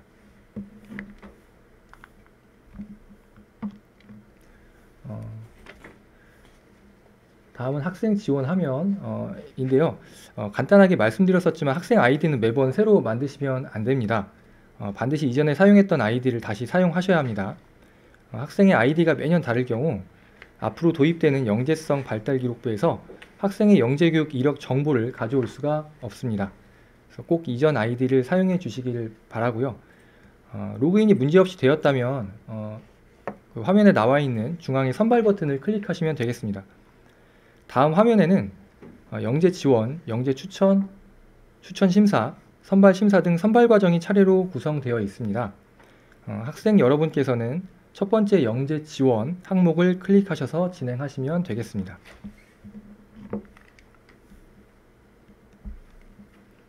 다음 화면은 학생 여러분들이 지원하기 앞서서 영재 선발 공고문을 검색하는 법에 대해서 안내해 드리도록 하겠습니다.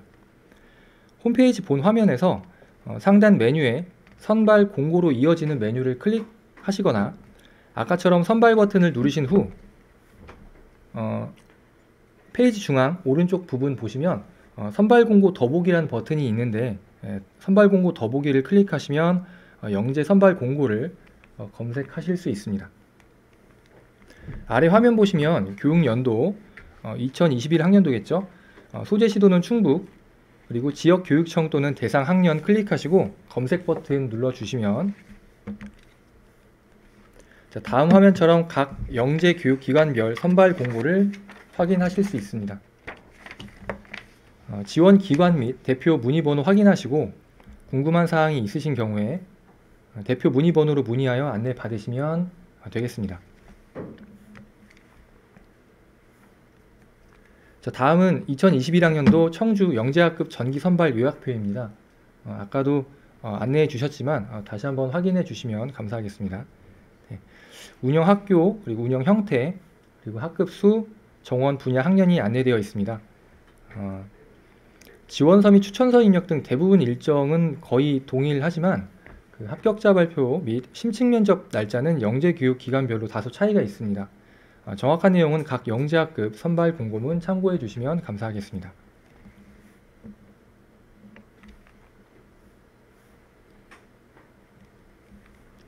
자, 그럼 다음으로 학생의 지원 방법을 안내해 드리도록 하겠습니다.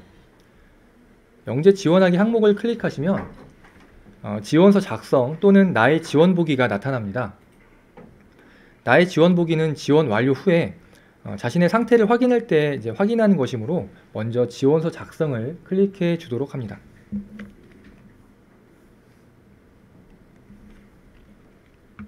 자, 다음은 학생 지원 화면 첫 번째 기본 정보 입력 화면입니다. 각 항목에 맞게 모두 입력이 되어 있는지 확인해 주시고 특히 아까 말씀드렸던 것처럼 현재 학년도에 소속 학교, 학년 및 반을 정확하게 입력해 주셔야 합니다. 소속 학교가 틀리면 추천할 선생님의 화면에 학생이 보이지 않고 다른 학교로 지원서가 제출됩니다. 또한 학년반이 틀리면 모집 과정의 학년과 불일치함으로 지원할 수가 없습니다. 또한 작년도 학년 그대로 지원한 학생이 많아서 현재 학년으로 꼭 변경해 주시기 바랍니다. 만약 잘못 입력하고 지원을 완료한 경우에 지원을 취소하고 다시 지원하셔야 합니다. 또한 사진을 올리지 않으면 수험표에 사진이 출력이 되지 않습니다.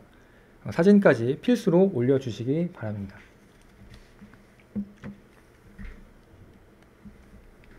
네, 방금 말씀드린 내용입니다. 자, 다음은 학생 지원 화면 두 번째 지원 과정 선택 화면입니다. 아까 선발 공고 검색과 비슷하게 검색 조건 입력하시고 검색 버튼 눌러주시면 해당하는 영재교육기관의 선발 공고가 나타납니다. 만약에 검색이 안 되시면 검색 조건을 너무 많이 넣은 경우일 수 있으니 교육연도, 그리고 소재 시도, 그리고 대상 학년 정도만 넣고 조회해 보시기 바랍니다. 만약 정확하게 했는데도 검색이 안 되는 경우에는 해당 영재교육기관에 문의해 보시면 좋을 것 같습니다. 모두 확인하셨으면 왼쪽 별표에 있는 지원하기를 클릭합니다.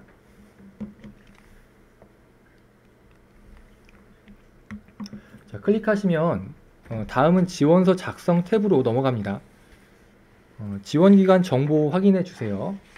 특히 지원 마감일시 및 교사 추천 마감일시를 꼭 확인해 주시기 바랍니다. 이상이 없다면 다음으로 버튼을 클릭해 주시면 됩니다.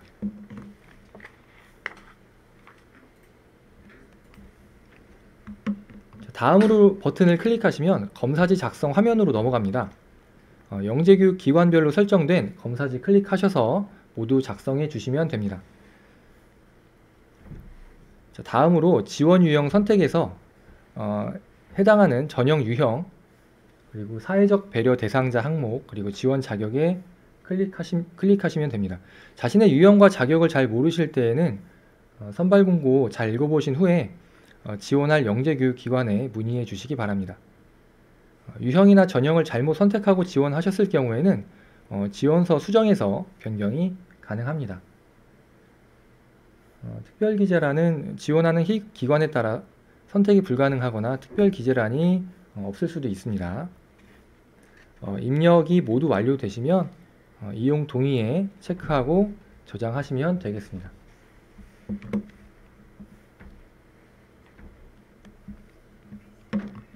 지원이 모두 완료되면 다음과 같은 화면이 나타납니다.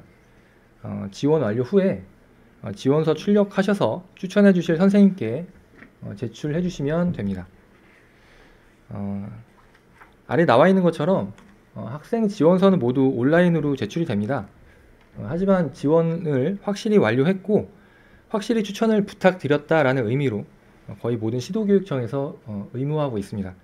또 잘 지원했는지 선생님이 확인을 해주시기 때문에 꼭 제출을 하시기 바랍니다.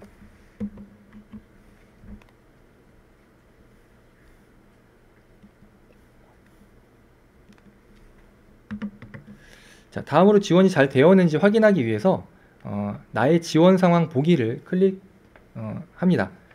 클릭해 주시면 나의 지원 내역이 화면처럼 나타납니다. 지원했던 정보를 수정하거나 지원을 취소하시려면 동그라미 3번에 지원 확인 수정 취소 버튼을 클릭합니다. 그런데 여기서 중요한 점이 선생님께서 추천을 완료하시면 검사지를 수정할 수가 없습니다.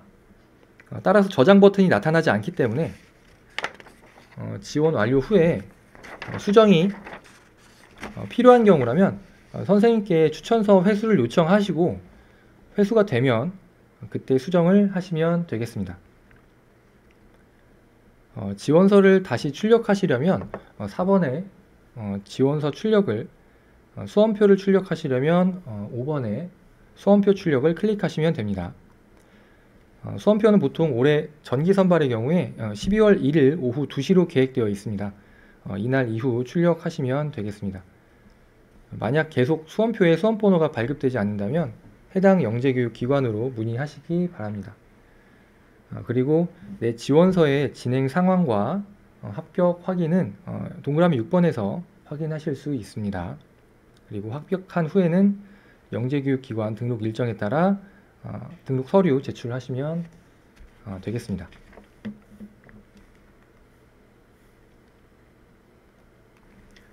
다음은 학생 온라인 지원 주의사항에 대해서 안내해 드리도록 하겠습니다. 중요한 점이므로 다시 한번 확인해 보도록 하겠습니다.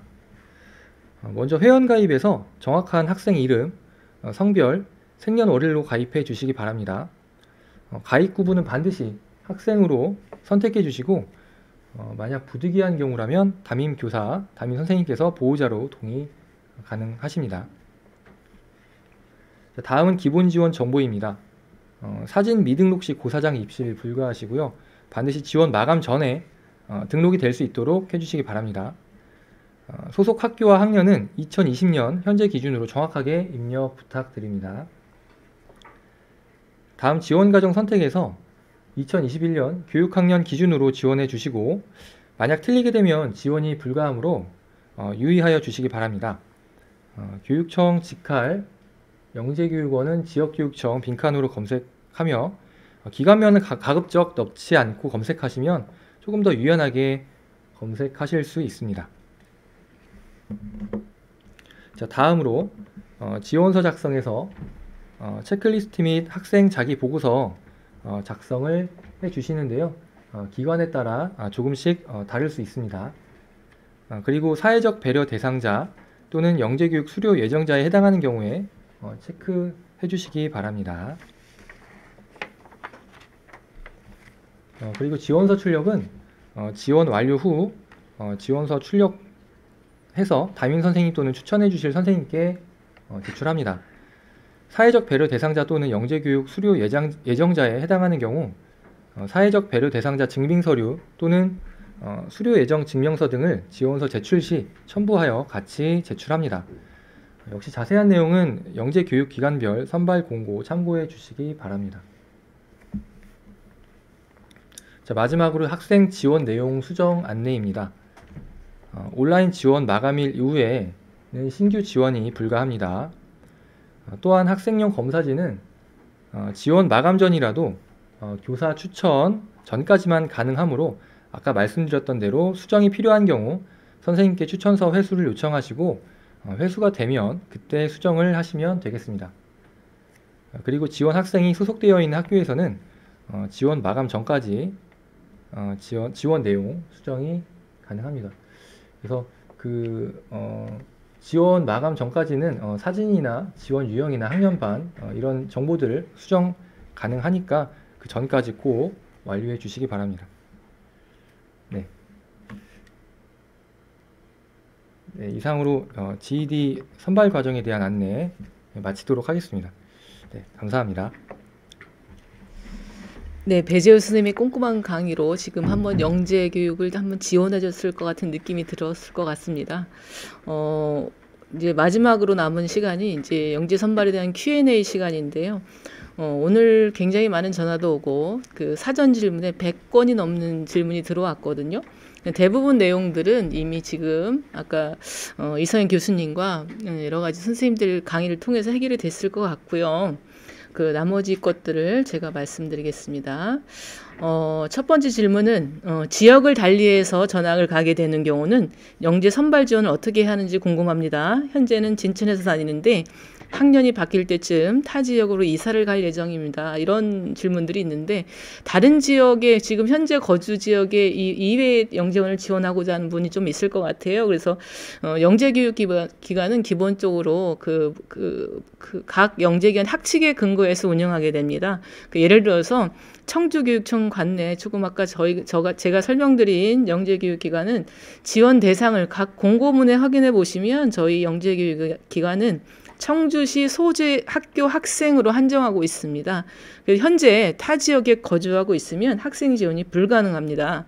다만 청주교육지원청 영재교육원 학칙에 보시면 타시도 및 타시군 영재교육기관 교육 대상자가 관내 초중학교로 전입하여 영재교육원 수강을 희망할 경우 정원 내에서 편입을 허가할 수 있다라는 규정이 있습니다. 그래서 현 거주 지역에서 일단 영재교육 대상자로 선발된 후에 청주교육지원청의 정원에 결원이 생길 경우 편입을 허가할 수 있습니다. 다만 그 직속기관 같은 경우 예를 들어서 그 지원 대상이 그 충북 소재 학교로 정해져 있는 기관에서는 교육 받는데 아무 문제가 없으니까 그런 기관을 지원하는 것도 한 가지 방법일 수 있겠습니다. 두 번째 질문은 영재 학급을 시작하는 학년 시기, 자격 요건, 지원 방법, 선발 기준 및 방법, 교육과정 및 분야 등이 궁금합니다. 이렇게 그런 문의가 많이 들어와 있어요. 그래서 저희 청주교육지원청 홈페이지 아까 교육정보의 영재교육 자료실에 보시면 이 영재교육의 기회를 이라는 이 팜플렛을 PDF 파일로 올려놨거든요. 이 파일에 보시면 충청북도 영재교육 기관 현황이 나와 있습니다. 그래서 아까 GED 설명드렸지만 GED 검색을 어려워하시는 분들이 있으세요. 그래서 여기 두 기관을 보시면 PDF 보시고 어떤 기관이 있는지 분야가 어떤지 그 정원이 몇 명인지 언제 선발하는지 대상은 어느 학생 대상인지는 PDF를 확인해 보시면 더 확실히 알 수 있을 것 같습니다. 여기서 확인하시고 담당 기관 홈페이지 해당 학교 홈페이지 검색해 보시고 GED 검색하시면 많은 자료를 얻을 수 있을 것 같습니다. 그 다음에 대한민국 영재교육 정보는 대부분 그 GED 시스템에다 검색할 수 있습니다. 학교의 정보를 보시려면 그 학교 기관 알림이를 보시듯이 GED 홈페이지에 가면 기관, 영재교육 기관 알림이를 검색하시면 똑같이 그 알림이 기능이 있습니다. 그래서 기관명과 영역과 대상 학력 프로그램도 영재교육 기관에 따라서는 입력되지 않은 기관도 있겠지만 그 학교에서 자세히 그 영재교육 기관에서 운영되는 프로그램들이 나와 있으니까 많은 정보를 얻을 수 있으실 것 같습니다. 세 번째 질문은 초등학교 저학년도 참여 가능한 영재학급이 있는지 궁금합니다. 라고는 질문이었어요. 대부분은 이제 빠른 데는 4학년, 초등학교 같은 경우는 5학년, 6학년, 중학교는 1, 2학년을 주로 대상으로 합니다. 초등 저학년이 참여 가능한 영재학급은 청주교육대학교 미술영역 1학년부터 6학년, 세터초등학교, 초등학교 3학년에서 4학년까지만 참여가 가능합니다.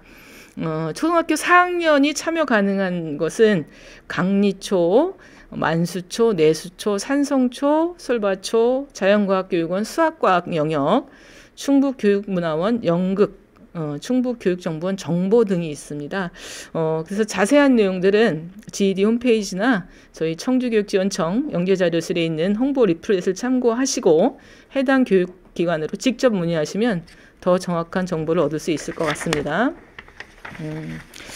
또 영역에 대한 질문들을 많이 해주셨어요. 청주 지역에 예술영재 과정이 있는지 만약 있다면 소개해 주시면 감사드리겠습니다. 이런 질문이 있었는데요.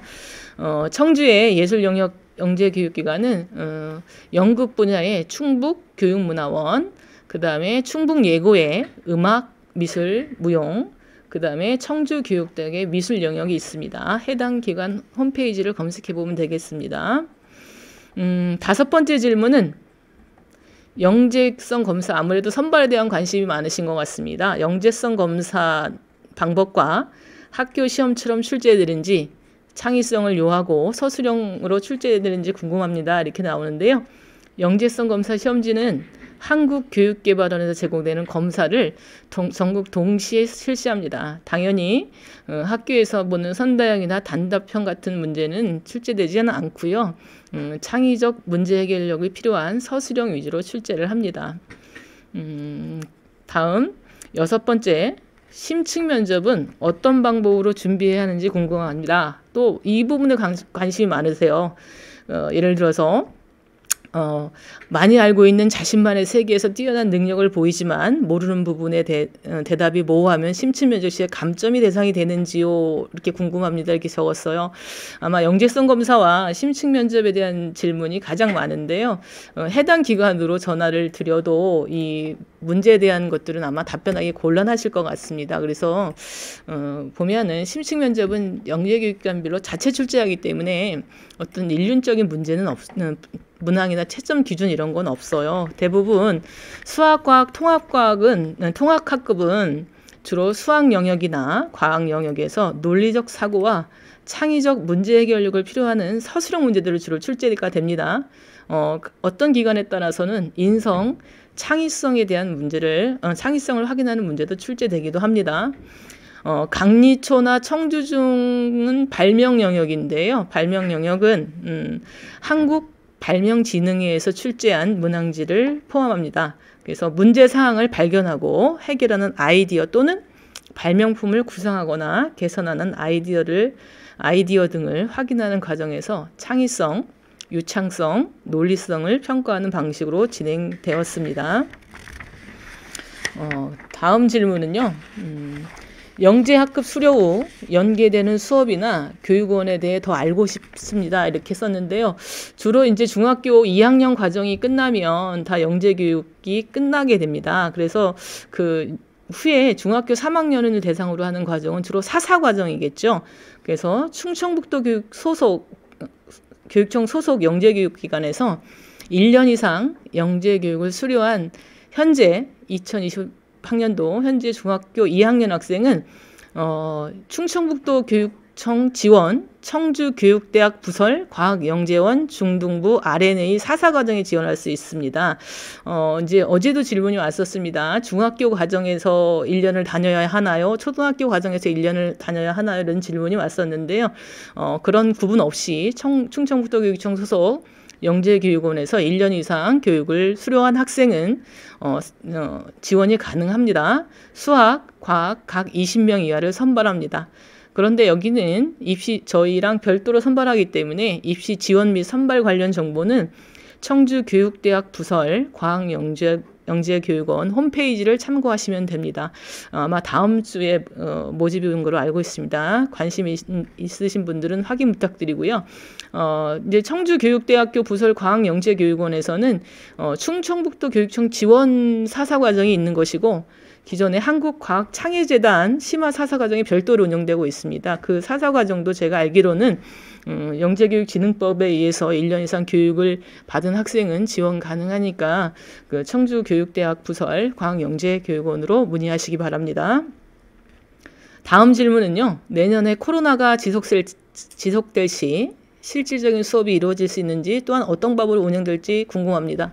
학교의 수업도 마찬가지지만 영재 수업은 원래 영재교육진흥법에 10시간 이상을 교육하도록 돼 있습니다.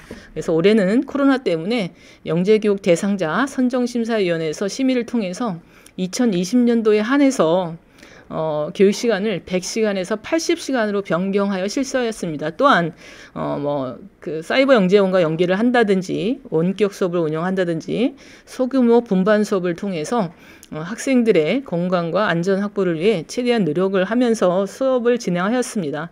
2021학년도에도 어떤 상황이 될지는 모르겠지만 상황 변화에 맞게 적극적으로 대처하면서 영재 교육이 진행될 수 있을 것이라 생각합니다.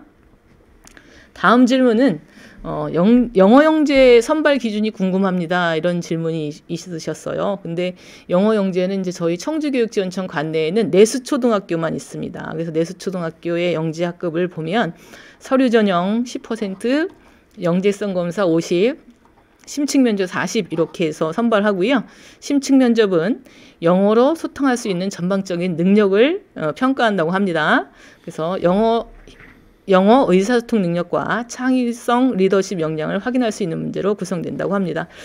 국제교육원, 충북국제교육원에서 영어 영재를 선발을 하고 있는데요. 그 영재 선발 전형은 충북국제교육원 홈페이지를 참고해 주시기 바랍니다.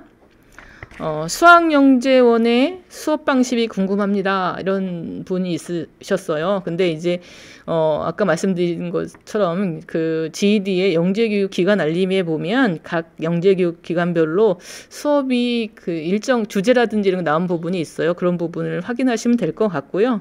저희 청주교육청 관내 영재교육 기관에서 수학과학은 주로 융합수업, 스팀 융합수업과 다양한 수학 교구를 활용한 개념 이해 및 체험을 통한 창의적 문제 해결을 위한 수업이 진행되고 있습니다. 마지막 질문인데요.